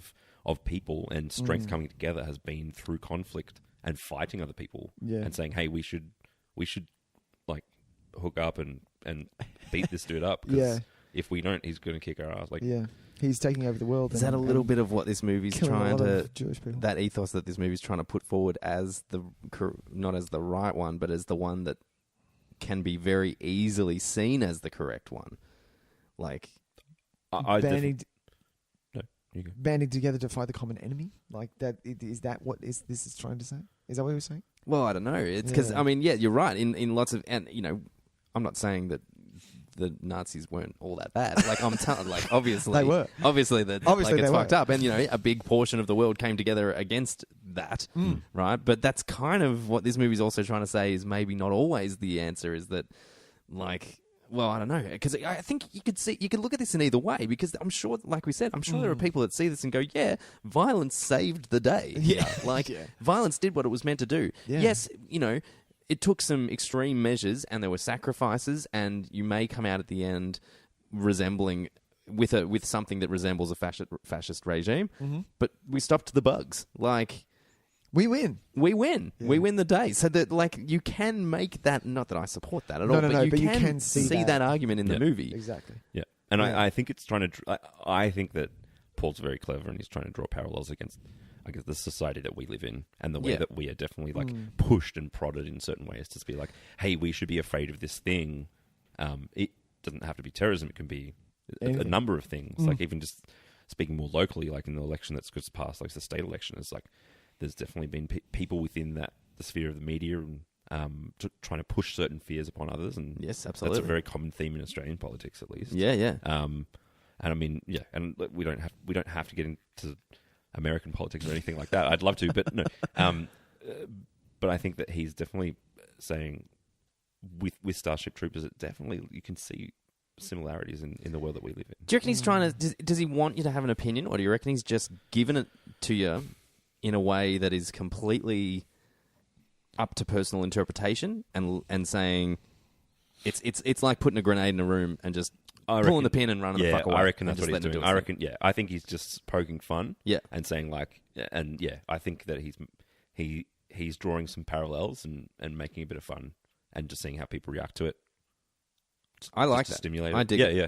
Well, I mean, I do. Yeah. I agree with what you're saying. I think he is doing that. I don't think people are smart enough to catch that. Well, no, like when the movie came out, when the movie came out, people canned it because they didn't pick up on those nuances. No, they were just like, oh, this is just a dumb action. And what's flick. with these fucking ads? I remember reading a review when it came out, because I read reviews back then, because I was all about the video store and like, oh, what is this person saying? What is this person saying? Like, why does this movie has ads? Don't waste your time. I'm like, that's not. Have you seen Total Recall? Like this is something that Verhoeven does. Like, yeah.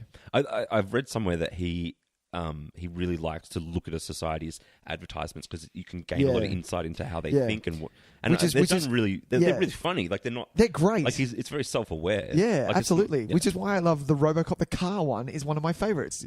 Bigger is better. Get it before it gets you. And I love that. It is such a fucking hilarious. But that's it. That seems kind of unbelievable to me that people like who are aware of who he is, who have seen RoboCop, didn't get it. Don't see the parallels between that, because they just didn't. This didn't make. And to me, no. Well, I think it did okay. I don't think it did terribly. I think because it feels like it's been a pretty popular movie. Like I remember, as far as the DVDs always sold well. Yeah. I think it might have been. Oh, do you know what? It was one of those. Remember how I always say I don't remember which ones of my 10 free DVDs until I remember. Was this one of them? This was one of them. Yeah, this was totally one of them. It's just. Looking on Wikipedia really quickly, it says it received negative reviews from critics on release, grossed $54 million in the US and a total of $121 worldwide, and its budget was $105. So it didn't make its money back, basically, because much is put into... Because this was pretty...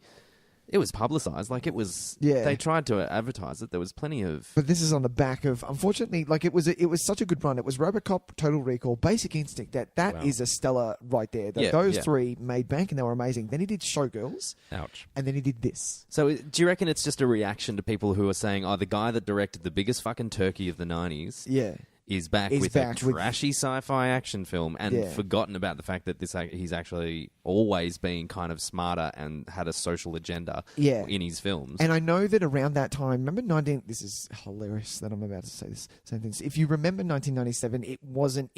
films were turning towards the darker side and sci-fi wasn't hot. It's whatever's hot at the moment. And not a lot of sci-fi was coming out at that time. No. So everyone... pre-Matrix. Exactly. So. Everyone, like, I think Star Trek was up to Voyager at that point, or just coming off the back of Deep Space Nine. So not everyone was it wasn't all gung-ho.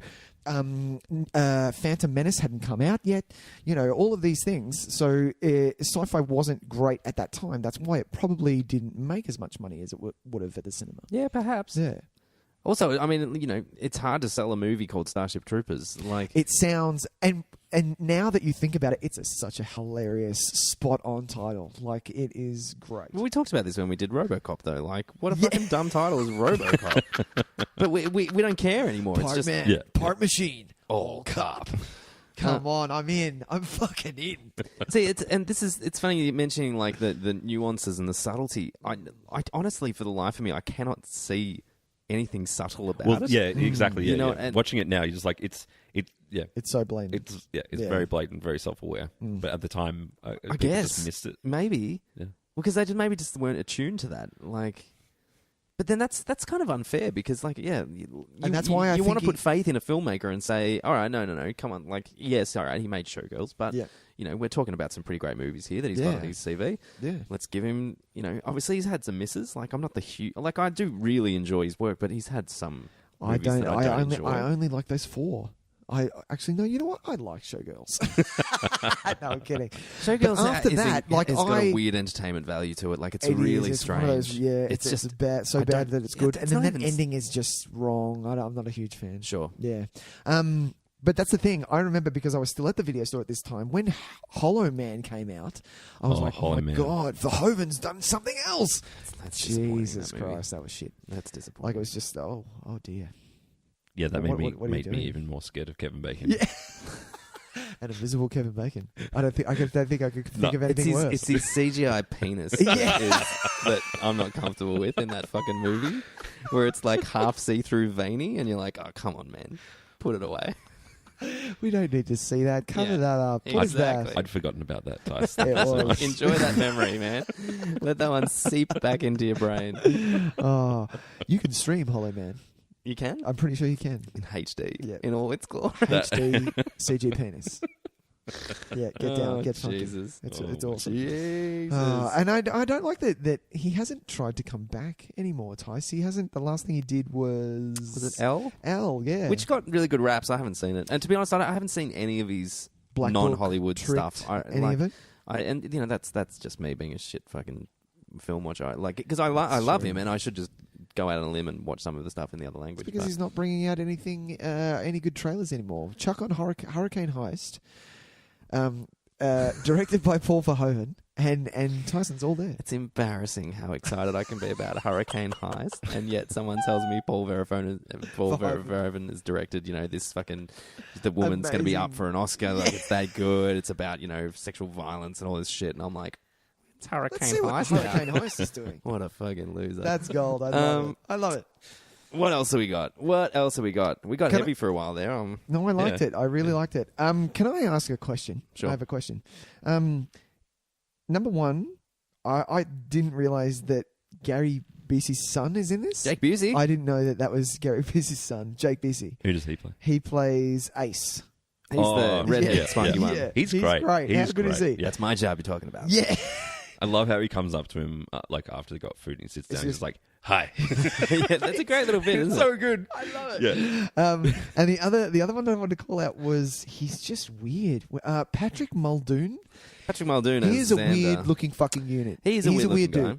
So he plays Who's he play? he plays Xander. He's Xander the- is the Yeah. other Yeah, guy. yeah. Yeah. Yeah. He loses the match. Yep. He steals the girlfriend. He steals the girl. Yeah, which they actually Gets his brain sucked out. It was shot that they actually got together in the end, but they didn't use it because test audiences didn't like that they got together. her and him.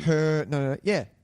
I assumed that they're together. Yeah, you assume it, and that's the thing. That's why Do you Paul, not see them kiss ever? No. So there was a full sex scene with them, and then Paul took it out because it kind of is implied anyway, so you don't need to see it. So, but he's weird. He's weird looking, and that is odd. He's a strange looking guy. I'm just taking Shout your out. word for it, Nick. I'm Oh, like, really? yeah, okay. Okay, fair deal. Hey, he pulled Denise Richards. Like, how weird looking can he fair be? deal. Speaking of, because we haven't really talked about it, we need to talk about like just the idea of these performances. Because I think... Do you think they came in with, look, we're going for a Days of Our Lives type acting? I don't Yeah, think it's a interesting. coincidence that they've all done soapies Before? work. Yeah. I think that's what he was going for. Yeah, I think Looking it back worked on really it. well, actually, because it does. It makes you feel... I think it adds to that sort of like... it adds to that golden... style, and then the flip, you're just like, oh, okay, wow, this is a bit more of an impact because you're getting set up for something else. So Do you reckon Casper Van Dien has any idea what movie he's in? Do you reckon like him, Denise Richards? I have more faith in Neil Patrick Harris, so I'll leave him out of that. Yeah, so do I. That's why he was in barely any of it. Someone like I don't know. I think Clancy Brown is. I think the smarter than only person on that cast who knew what was going on was Michael Ironside. I think that's the only person who goes, no, I trust Paul in Michael Ironside has everything. made some fucking Absolute- like he will just work. Like Of course he does. He's going to pay the bills, man. I'm But not he's sure been- he but thought he's- more than 2 seconds about this. I'm sure he went, what? How No, much? he What totally am I knows. saying? And how much you paying me? Yeah.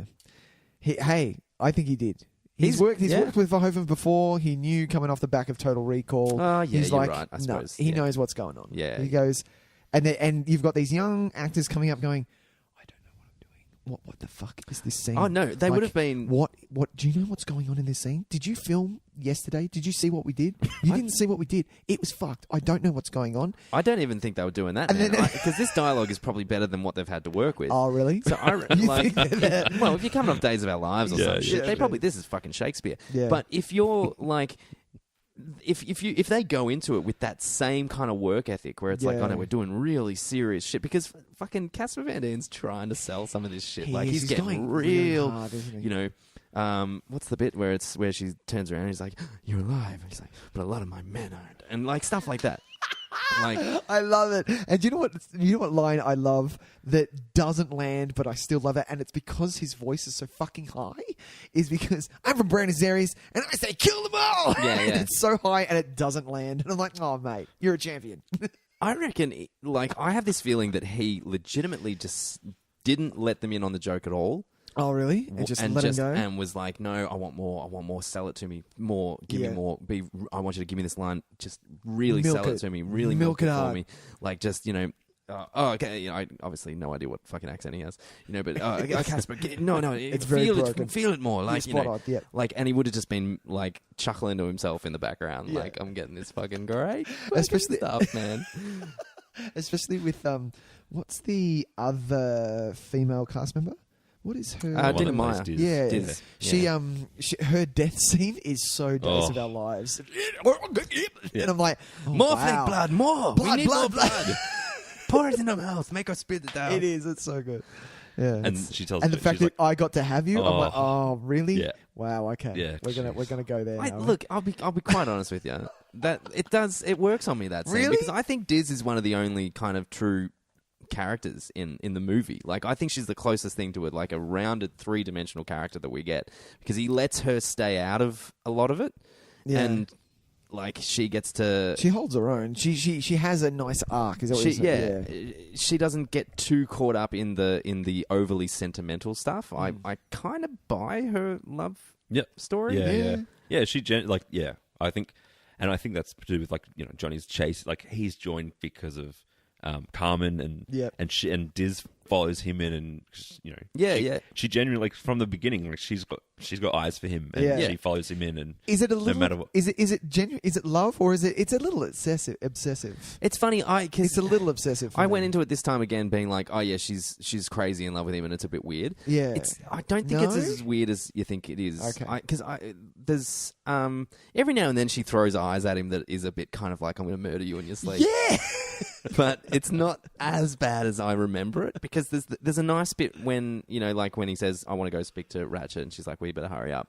And then NPH comes and pulls you up to it. And you can see the little giggle that she gives, so and she's cute. like, yeah. And it, like, I don't know, it's just... yeah, I do like that bit, actually. I feel like he wanted one of them, because the Carmen and Johnny romance feels so fucking like Saved by the Bell. Like it's so over the top. It's so perfect. Yeah. Even though like they've got that. I don't want, because that's not entirely true. I think it's presented that way, but they give us little clues here and there that it's not as perfect as it seems. You know, like she's actually not in love with him, but it's almost like. It's almost like they feel like they should be together because they're the perfect versions of each other. Like it's the homecoming king and queen. Exactly. So it's like, oh well, we have to be together. And he's fallen for it 100%, and she hasn't. And she's like, no, I know what's going on.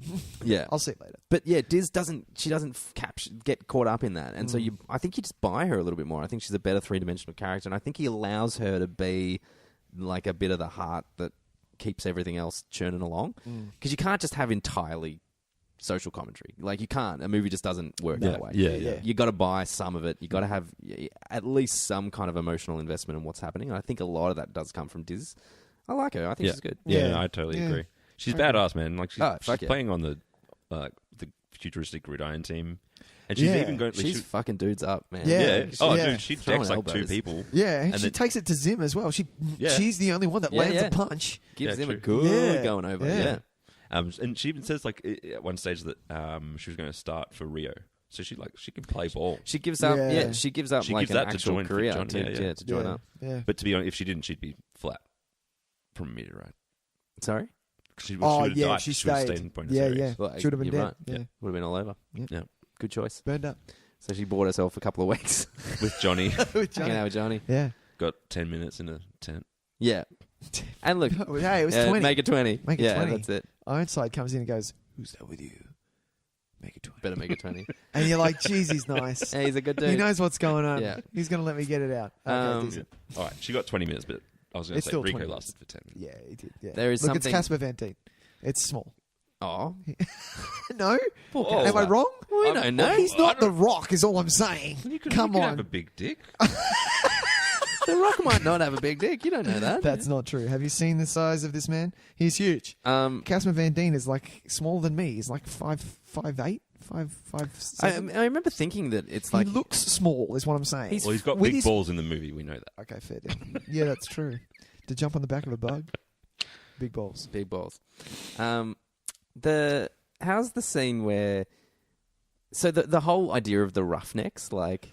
Oh, yeah. Ratchet's Roughnecks. Whoa, yeah. Is it like so? It's like this amplified version. Like it's like we've seen these passionate soldiers who are like crazy, patriotic and everything, and then you get this extra level of like everyone's fucking bonkers. Like everyone's straight up mad. Like you've got whatever his name is, he's the Latin kid. I don't know his name. But I know the one you're talking about. He's the one that lasts right till the end. And you're trying to be a hero. Fuck, what's his name? Just trying to kill some bugs, sir. Yeah. I can't remember his name. What was his name? Because he says it in that line. You're trying to be a hero. Watkins. Oh, yeah. Seth Gilliam. Like the way he, we've got that scene where he shoots the thing and we get all the fucking and he keeps shooting the goo coming out. Like, why is it that they are so much more... Because to me, we're meant to believe that the Roughnecks are the fucking... The elite. But I think they're just a bit fucking out of their tree. Do you know why? I think because they've been out there so long. Yeah. I think that's why. Yeah. I think they're a little bit too... What do you call it when you've been in space for too long? Space madness. Space madness. No, it's not space madness. Dementia. Yeah. Space I think they. I was thinking of the Ren and Stimpy cartoon. Space madness. I think they've been out with Ratchet too long, and They've gone a bit. They've got a bit, yeah, nutty. But like, we're meant to feel kind of unsettled by them. Yes, not like we're not meant to be like, yeah, roughnecks. Are we? I don't think we're meant to be roughnecks until it's Rico's roughnecks. I don't think it. I think then so we is could be. Rico's a good influence? I think Rico. We band together because we've gone on this journey with Rico. So now we're like, oh yeah, now it's Rico's turn. Well, that's what I was doing at 15. What's Rico's arc though? Like, what is it? It's nothing. There is nothing. We're literally just following him. He doesn't get anything. He doesn't go back. He's very. He doesn't go back to his parents. He doesn't see like some remains of parents. He doesn't get back with Carmen. He doesn't There's nothing there. But is he meant to? Is he like the delusioned war soldier arc? Is that what is he meant to end up as like the completely stripped of all emotions? I think he becomes what I see in him, and what I see in the end is you see a guy who has taken, because he had no responsibilities. Yeah, at the start of this thing, he was going on holiday with his rich parent and didn't give a shit with his hot girlfriend. Now at the end of this, he's not only responsible, he's seen war, he's experienced life, and now he's in charge of all these young guys as well. So you're seeing a guy that is having to grow up a bit more, even though throughout the movie, the length, you've only seen these guys for, I'm going to say, about a year or two, if that. Yeah, I'd say it's probably... I reckon after Glendathu, it's probably not that long. It's probably only a couple of months. So you see him... So it's probably all up maybe 16 months. Yeah, so it's not that much of an arc, but you see him grow up, I think. Are we meant to, You see more of an arc with Diz. You see more of an arc with Carmen. No, I'd argue that Carmen really doesn't... She doesn't have much, does she? No, Carmen is kind of wasted, I think. But I don't know if that's something more. This is, I don't know. Maybe it's always deliberate. And Carmen goes through some shit, and it's delayed. So I think, comparatively to Rico, because obviously, she goes off, she joins the fleet, she finds another boy, and everything's daisies. Yeah. But then it's shit gets real for Rico a lot sooner. Yeah, and then. And then Carmen gets her ship gets attacked and they go down. Yeah, and then the captain gets killed. Her shift is only really at the end when Rico comes and saves her. Yeah, right. So that's what. Or when but there isn't really there's not when she picks up Rico and they fly off and Diz dies, and she gets a realization of, Rico is actually still alive and he's been through this shit and now Diz is dead and wow, this is a bit more full on than I thought. I thought I was just going to fly some ships. Where this is actual war. Yeah, it is funny. It's funny how there are scenes of some pretty fucked up shit happening to Rico that are intercut with her basically a nice day, sipping tea, or whatever, with that dude talking about optimal flight patterns and stuff. Yeah, because I think he's doing the capture the flag training, and then she's flying around all that stuff. Yeah, and so One thing that I was going to touch on. MPH comes in at the end, and he's just sort of he's like, "Are you guys fucking stupid? This is numbers. I'm dealing with some serious stuff, and you're having a whinge about how we do it. No, you don't know what you're talking about." He kind of he kind of has a good idea of what's going on. Yeah. Well, he disappears for such a huge portion of the movie. He's really barely in it. He's in that one ad. One ad, yeah. Where aim for the leg. Yeah, he just shoots it off. And I'm like, fuck, why aren't we all doing that? No, it's go for the nerve center, which put him down. And I'm like, no one watched that ad at all. At all. They could have done that. At all. That was 1 minute. And they went through basic for 6 months. I know. Yeah. I know. But that's the thing. When they went through the training, they didn't. It was violence, yes.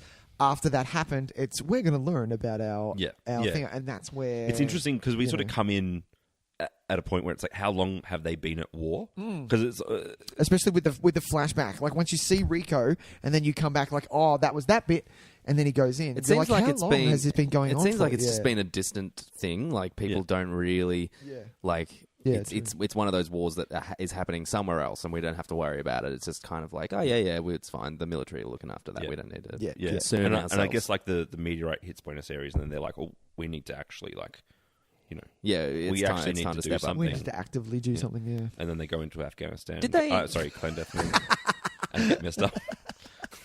Nice drop. I liked it. I'll pay that. Is the meteorite deliberately sent? I don't think it is. Yeah, I don't it's not clear. How do you purposefully send a meteor for starters? We're going to aim it. They say that it comes out of the quarantine section. Yeah. And it's actually you know how they almost hit that asteroid. Yeah. And because they're almost having sex on the bridge. So it's almost, you could say that it is Denise Richards' fault, because if she was more on her job, she could have got the ship around the meteor and radioed back. And maybe shot it. Well, Yeah. I don't know. Come on, so you could have done something. Was her trying to be a smartass and changing the course? Yep, change the course of the Did that fuck entire up film. like the gravity pull, and then the meteorite went from that? Oh, wow. So she could have actually minutely pulled it towards Earth and killed millions of people. Maybe. Wow. She Denise is a pretty piece of shit Richards. character, so... Yeah. If she just had just chilled out and just let her commanding officer actually do their job. Yeah, or maybe not be just a hot shot and, I've changed things because I'm new here because it's better and quicker. Well, maybe we planned it for a reason, and maybe you're just a young lady. I do enjoy... No, this is sarcastic. I do enjoy how... I have to give the warning sometimes. I love you to give the warning. Just in case. Paul didn't. No. But You're right. Paul didn't. No, you're right. Go with He's in good company, actually. When the... so she does that. She fucking changes the course. She does. Yeah. Almost kills them all. Yeah. And gets congratulated for being a good pilot, as Yeah. opposed to her commanding officer saying, "Hey, don't fuck around with my fucking courses, Yeah. and maybe we won't be in this problem." Yeah, and we did lose a fair chunk of the And we've lost our... ship. Yeah, by the way, those things are fucking expensive. Yeah, can I just ask, were there people in that section of the ship? 100% people totally died. People Yeah. died. Because she has to close certain sections off. Exactly. Yeah, so- fucking idiot. Not a single mention of Life gone, or Yeah. we're going to have a moment for... she's too nice. The captain? The captain of that Yeah, ship. She's it's a bit way too... nice. It's a bit too... I think she just wants to... Do you reckon Xander's dicking her down help a friend. on the side as well? Really? Jesus. Well, Xander's I wouldn't playing push it them all past him. against each other. He looks dodge. I'm just saying he doesn't, looks weird. It's because he's got the wet fringe. Yeah. Is that you're what it right. is? It's the wet hair in space. Oh, how the fuck does that work? It's hair in space. No, because it means that he's taken the time to actually bring They need to do product onto space stations. They need to do God. it. Yeah, they needed to have a just a Xander dodgy- spin-off a and call it wet hair in space. And it's for the 6 it's months of just- him doing training and Just coming on sleeping to, his way to the top. just coming on to new recruits. Yeah. Oh, this is gross. And he's- sleeping he's- with the older Yeah. ship captain. No, that's how he Yeah. became the fucking Yeah. 2IC. Yeah. Sleeps with her, and then he gets a wind of Denise Richards, Exactly. and he's hit And he Amy said- Smart he up. said- No doubt, he's Yeah, given Amy exactly. Smart a go as well. Yeah. Jesus. What I need to Xander, look you what fucking I need, piece of I shit. need to look what Patrick Muldoon has done now. Has he He's done anything no, else? He's done not much. Oh, Melrose Place. Remember that show? Yeah, Oh, Jesus. fucking A. That was amazing. I think, wasn't Dina Meyer on Melrose as well? Oh, really? When I hear of Melrose Oh, Place, it's hang like I just see people in leather that definitely had STDs. Yeah. I remember when I think of 100%. Melrose Place, you know what? I think of the argument that I had with people in primary school. I think it was in grade 6. Because That that's sounds when- about right. Yeah. Whether you were either Melrose Place or you were Oh, 90210. And it was a big deal. We couldn't just live in harmony. No, of course and- not. No, if you watched the other, you couldn't. This and is I had, what Paul was talking about. Exactly. And I had my 90210 socks, so I couldn't. Your choice was clear. How did you get socks? I got socks, and I had the 90210 t-shirt, so Oh I my can't God. not, you know. You drew the line in the sand. You'd made your I choice. knew where I was, and I wore that to school. And To be honest, people you were made like, the right wow. choice. That's what I figured. think, That's yeah. what I figured. Yeah. I don't have STDs. That's good. I have the peach pit. Tell me I'm Everyone wrong. loves the peach pit. Tell me I'm wrong. What was that fucking dude's name? I had Brandon and Brenda. Can you imagine sitting around the table and going, what are their names? Brandon and Brenda Walsh. This thing writes itself. What are They're you, an twins. idiot? They're twins. Of course they've got the same name, except minus a letter. That's how that always works. And who else do we want? We want Dylan. And who's he? Luke Perry. Isn't he like 62? He's We're gonna be getting great. him in. He'll be awesome. Don't you worry about it. All right. Well, I think maybe we've covered it. That was good. How do we feel like? We feel like we've covered it? That was good. I've kind of talked about everything I wanted to talk about, I think. Yeah. I don't have any more questions. No questions. Anything else? I love the tool that they shove into the brain bug. That's Oh, like God. shrink, Yeah. big, massive. It's like a pair of scissors. You know it's super invasive too, and you know it's just going to I be know, gross. and the front, like the face of the brain bug, is clearly a Tormented. euphemism.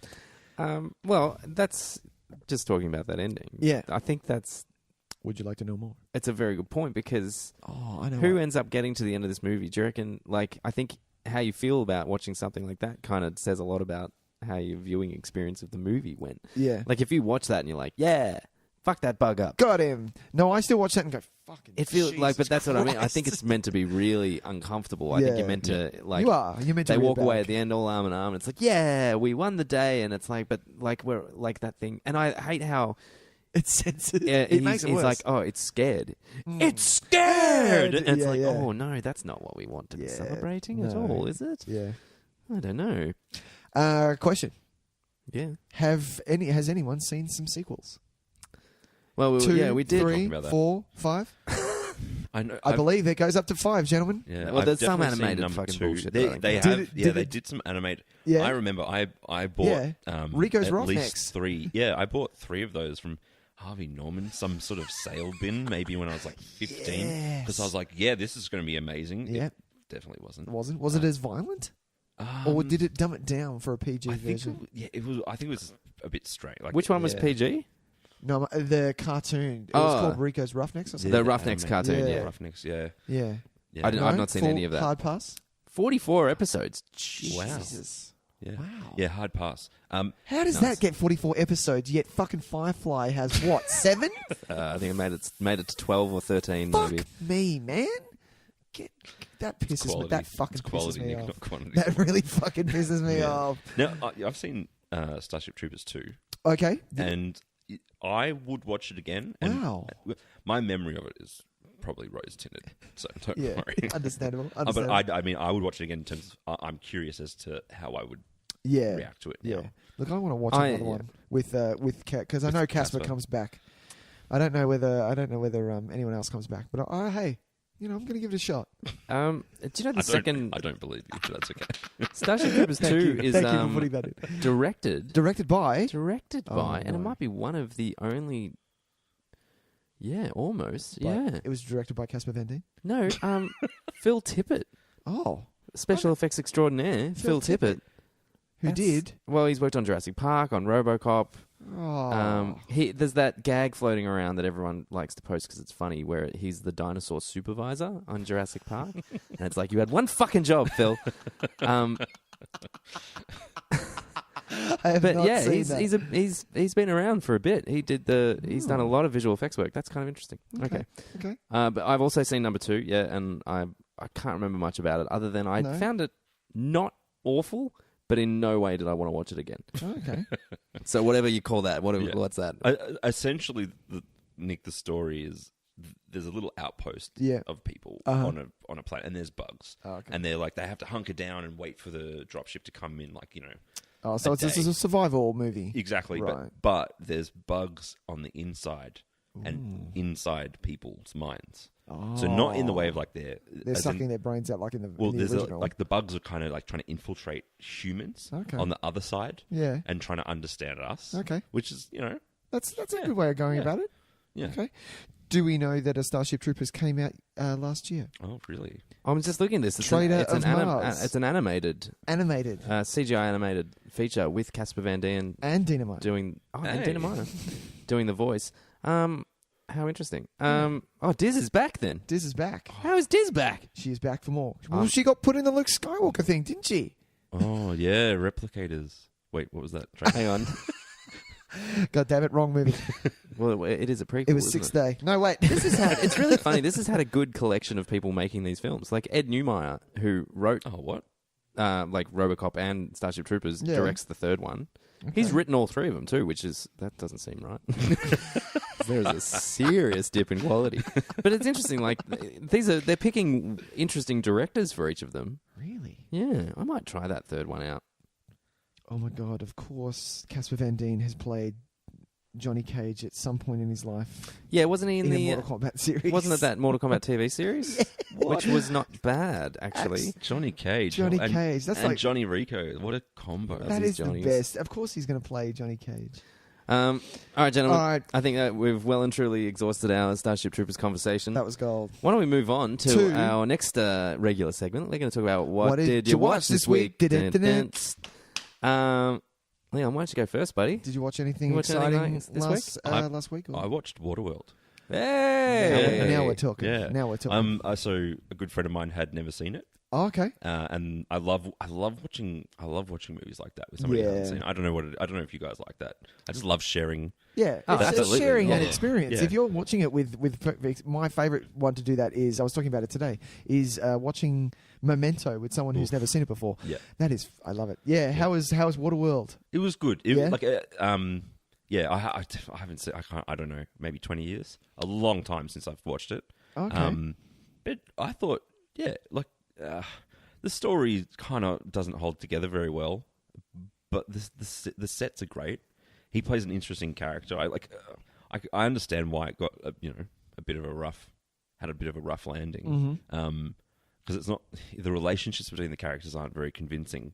Because he starts off, I can't remember if you guys remember, but there's he goes to the little atoll and he escapes with the woman and the girl. And Well, that's where you're in luck. On this podcast, me and Tyson know Waterworld back to back. all right, No, Really? not back to back. I mean, I told Really? you, it's been like 20 years. Oh, it's been I a reckon. while. Serious? Yeah, we've talked about this. I Well, he love that. basically, I know exactly he escapes. where you are. He escapes with the woman and the girl, and Yeah. the relationship is not strong. He's basically going to throw them overboard. Yeah, right. and Of course he is. then it gets to the point where the girl gets taken away, and then he goes and saves her, and he's like, she's my friend. And I was like, Yeah. when you cut off her hair, like you No, they didn't had that treat her water very well. scene where they Where he swam taught her how to. together. Yeah, That but water- that came that out of water scene. nowhere. I loved it. That water scene in Waterworld. The Thanks, bit with the Nick. water. You know what I love about Waterworld? I love the start credit sequence. How if you start a movie, and this is a Universal, Yes. so the big Universal comes around. They do it with the two that stick out is Gladiator, where it's gold and everything's Ooh. gold with the Universal tasty. symbol. The other one is the 20th Century Fox one, where it's Alien 3 and it goes and just at the end, and you're like, fucking Jesus. Yeah, it kind yeah, of sets cool. a tone really well. Nice. And Scott Pilgrim does Scott it. Pilgrim does it with the 8-bit. 8-bit, which is Very amazing. nice. Oh, I love that. And then Ralph Wiggum comes out and sings it, the 20th Century Fox theme in the Simpsons movie. Yeah. And then in Waterworld, the Universal sign goes away and the polar ice caps melt in the world and it just turns into Yeah. water. And that amazing voiceover comes over. The polar ice caps have melted. And it just goes into so good. And I love it. majesty unfolds over the course and of it's K-Cost. 14 hours. K-Cost comes in and he's I'm a and big he's so fan. good. I'm a big fan because Robin Hood Mm. was the first movie that I saw at night time when I was a kid. Oh, really? So Kevin Costner was my Good boy. choice. Good choice. Wow. Yeah. Kevin Costner, my boy K-Cost. Yeah. Fucking love it. Tice loves the K-Cost. He's even got a nickname for him. K-Cost. K-Cost. So that, yeah. Yeah. Well, that's good. I love Robin Men in Tights. When are we doing Men in Tights, Tyson? Can we do it Men in tomorrow? Tights? Can we do it tomorrow? No. No, we're not doing Men in Tights. I mean, Prince of Thieves, thank you. Sorry. Like- I got my Robin Hoods mixed up. It's because the new one's coming out and I don't know what's going on. I've heard it is no good. Of course it's not It good. looks- it looks yeah. horrible. Yeah, it does look horrible. Looks terrible. Yeah. Nick, did you watch anything this week, my man? I did indeed. What did you watch? I watched something. Oh God! I watched The Crimes of Grindelwald. Oh, I you went to the saw cinema, that. did you, my I man? got out of the house. Mm. I went to the cinema. Me and my wife treated Look at you ourselves. go. I know, right? Yeah. What the hell? How'd you do that? Oh, you have no idea. I basically slept in the cinema. No, I'm kidding. My impression was don't believe what you're hearing. Go and see the movie. It's not as bad as What am I hearing? all of those yeah, right. people are saying, that it's just a piece of fucking shit. I'm not hearing that it's a piece of shit. I'm hearing that it's very loose with its world building and kind of with its what's the word I'm thinking of? The fucking never mind. Oh, mate, it's been a long Jesus. podcast. Well, it's great. the law. I loved it. It's loose Wrong. with the law. Wrong. Okay. Wrong, because you've got to make sure that this is, for starters, this is a movie set in the Harry Potter world that is set more towards, I'm going to say, adults. Yeah. This is a more adult film. So things like going through with mixing up the law, you get it. You have to remember that this is happening when some rules haven't been set in place yet. Mm-hmm. So you're seeing things for the first time. So like everyone using the killing curse, you know, these rules haven't been set in yet. So you're seeing a lot of things that are happening. If you know your Harry Potter lore quite well, you would understand Crimes of Grindelwald. I really enjoyed it. I think it was a really good time. A lot of really nice getting to know characters a lot more. You're going to like it, Tyson, because it's not a lot of emphasis on the beasts, which I know you didn't. It was too many. It was too much beasts for Tyson last time. It's just my problem with all. It's the same problem I have with the first Harry Potter movie. It's like it's not a. So much of the movie is just spent going, here is a thing that doesn't exist in your world. Watch it do its thing, so that you can go, okay, cool. Yeah. And here's a dumb name that we've made for it. And now here's the next thing. And I'm like, it's not a story. Yeah. It's just, it's like it's look at us use our money. Yeah. But this, you don't get that, and you get a really you get a nice narrative, and you don't get a lot of what's his name's name in this. That was a good sentence, wasn't it? Yeah. Which actor? The one that can't act. Johnny Depp. No. Oh. Because Johnny, this is Newt Scamander. Thank you, Newt Scamander. Played by my favourite, what's his fucking name? Yeah. You don't get a lot of... You do... It does have a lot to do with Newt. You do follow him, but you're not getting as much, if that can make sense. You do get a lot of Grindelwald, which is great. And Johnny Depp... Eddie Redmayne. Eddie Redmayne. Johnny Depp isn't doing a Jack Sparrow thing, which is fantastic. No, he's not. That's what I really appreciated. He's playing that character. Yeah, he's toning it down. He's not Johnny Depp. Yeah, he plays Grindelwald. Yeah, and it's so good. It's really good. Jude Law as Dumbledore was fantastic. Yeah, good choice. Really good choice. I still haven't seen the first one, which is surprising. When you told me the other day, I was like, "How the fuck?" I had some friends that were really keen to go and see the second one, and they got me a ticket. Yeah, and I was like, "All right, yeah, let's do it." And so I just went in blind, and I couldn't do that. I would sit there uncomfortable. It would feel like I'm wearing a small T-shirt, seeing a sequel and not seeing the first one. I'm uncomfortable. It actually made me want to go and see the first one. I think they were. I really liked Newt as a character, and I thought that the portrayal of him being a little bit on the spectrum was really respectful and done in good taste, as opposed to something like The Big Bang Theory. Actually really well said. Yeah. I do like how, actually no, spoilers, I'm not going to say that. I'm really not going to say that. Nah, don't spoil the brand new. Yeah, go and see it, people. Don't listen to what, make up your own mind. I'm a big believer in not really reading critics. If you have a critic that you like and you align with a lot of what they prefer, fantastic. Listen to them. If you don't listen to critics. Don't listen to social media. Go and see it for yourself. I didn't think it had been reviewed that badly. I thought it was just there was all I've heard is bad things. Well, it's on 40% on Rotten Tomatoes. Like, that's not terrible. That's nearly half and half. Yeah, I think it would also suffer from being. Correct me if I'm wrong. Like that middle child syndrome that films can get. They're trying to set up for. Yeah, for previously, especially because JK's come out and said there's going to be 5. Oh wow! Yeah, okay. So this is the second, and we've got a way to go yet. Exactly. Yeah, so they are, they're doing it quite well. They're setting the world up, and it's going to be. I can't wait. I'm really pissed that I bought the Blu-ray of the first one because I would like the box set. So I'm going to re-gift. This is Nick problems, right? No, it's not. I don't mind. I double up on everything. Tice, what did you watch? You could gift the first one to me. I haven't seen it. Oh, that's a nice sharing. No, you can. I'll borrow it as well. Fair deal. Tyson? Yes. I'll just talk briefly about one. I saw Ocean's 8. Ooh. I like it. Yeah. Tice, thumbs up. No, sadly not. It was pretty disappointing, actually. Oh, fuck. Yeah, I did not love this movie much. Okay. And it was kind of frustrating. It's one of the more frustrating movies that I've seen for a really long time. Yeah, I mean, obviously, I want to like any movie. I try. I didn't. I went to like every movie. I went into Justice going, this is gonna fucking suck. I hope you bring it on. No, it's just it is so clearly obvious that the strength of these movies was in Soderbergh, and he's just. And it's such a bad imitation of Soderbergh. Like, it tries to be really interesting. It tries to do unique kind of like I use the word cool in inverted commas, but those movies are fucking cool. That's what they do really the well. Way that they're shot, though. It's the soundtrack. It's a lot of elements. Yeah, and it's such a poor man's attempt at that. Like, you can see that all of the elements that they've tried to kind of take from those don't work and feel really forced. The actual heist itself is terrible. Oh. But I knew that from the fucking trailer. Like, I knew that. Why are you getting... I understand females and fashion and get them to go to the Met and steal... It's a necklace, yes? Yeah. Fuck off. The thing about it is that, like... Why can't they rob a bank as well? Well, it's not even...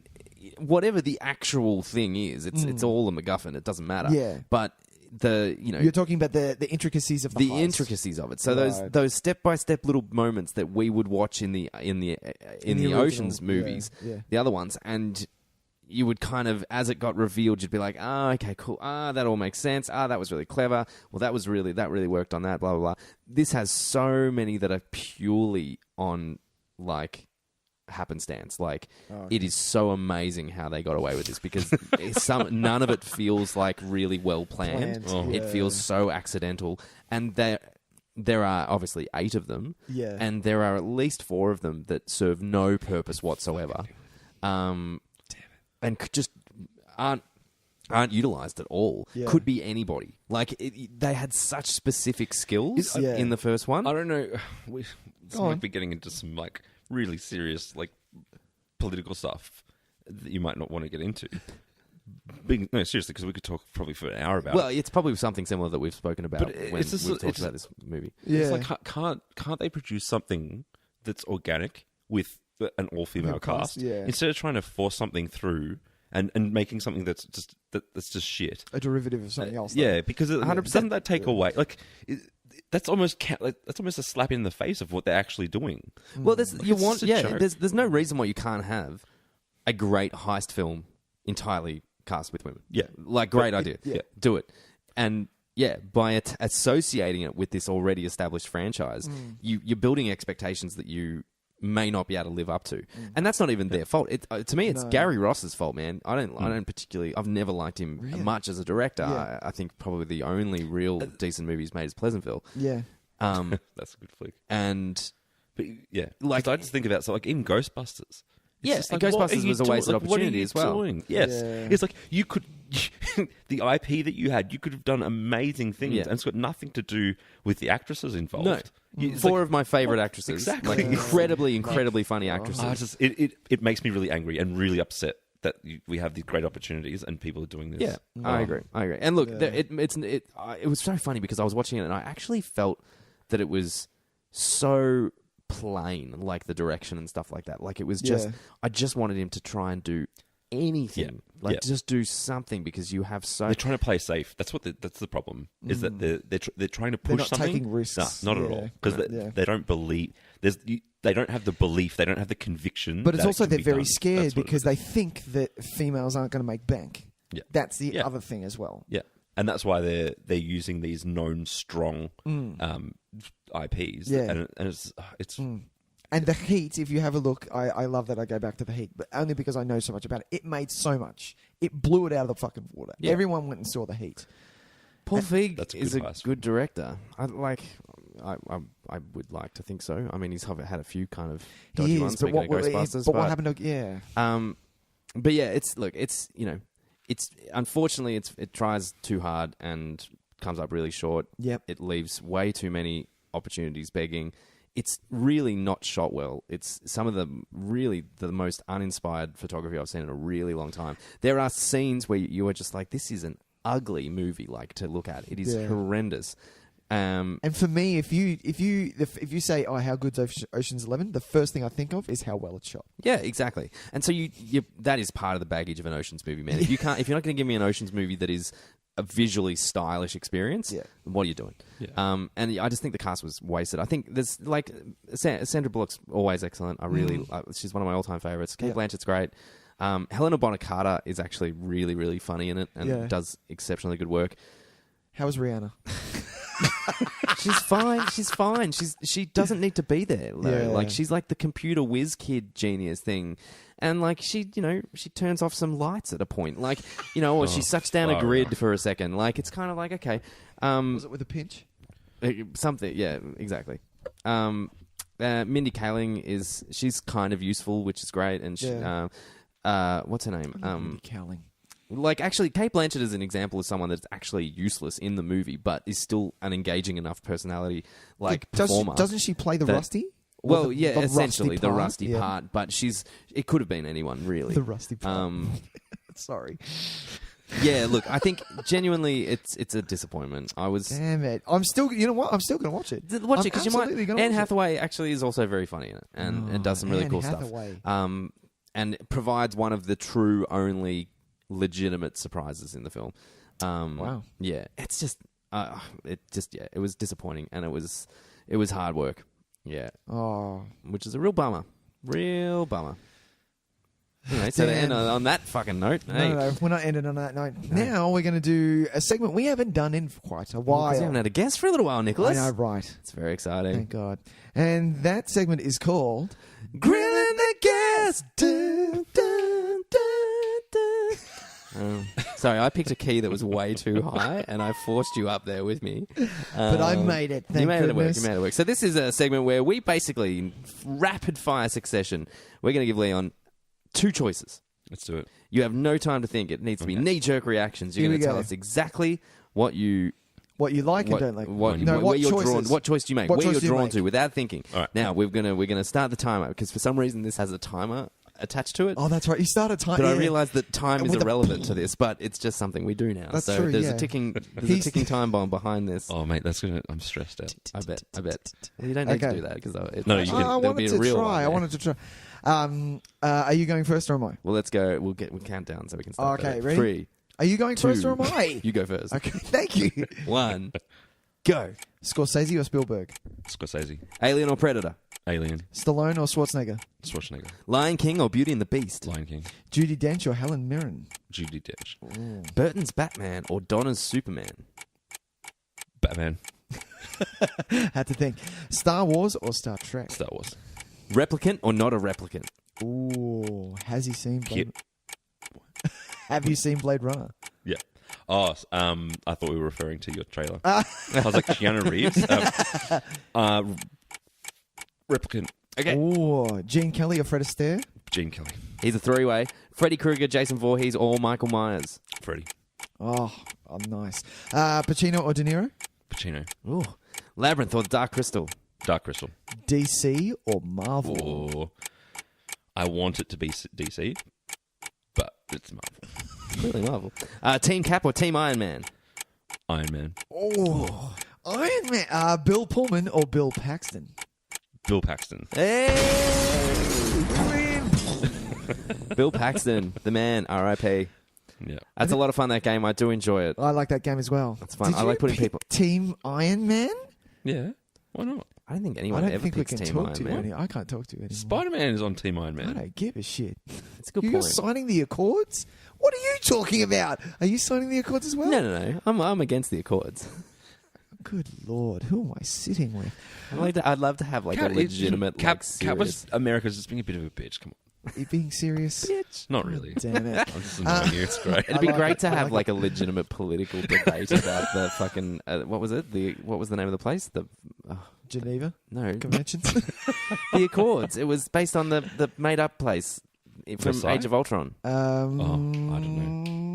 No, it's gone. No, I've got to look at this now. God damn it. But Seriously? you're saying that somebody should have. I would love to actual- watch an yeah. actual political debate. You know about that it'd make more Sokovia, sense. the Sokovia Accords. Sokovia Accords, that's the one. It would make more sense than anything that actually happens in now. No, reality. true. Oh, You're absolutely. totally right. And the people that would come to argue that point, there'd be a plethora of nerds.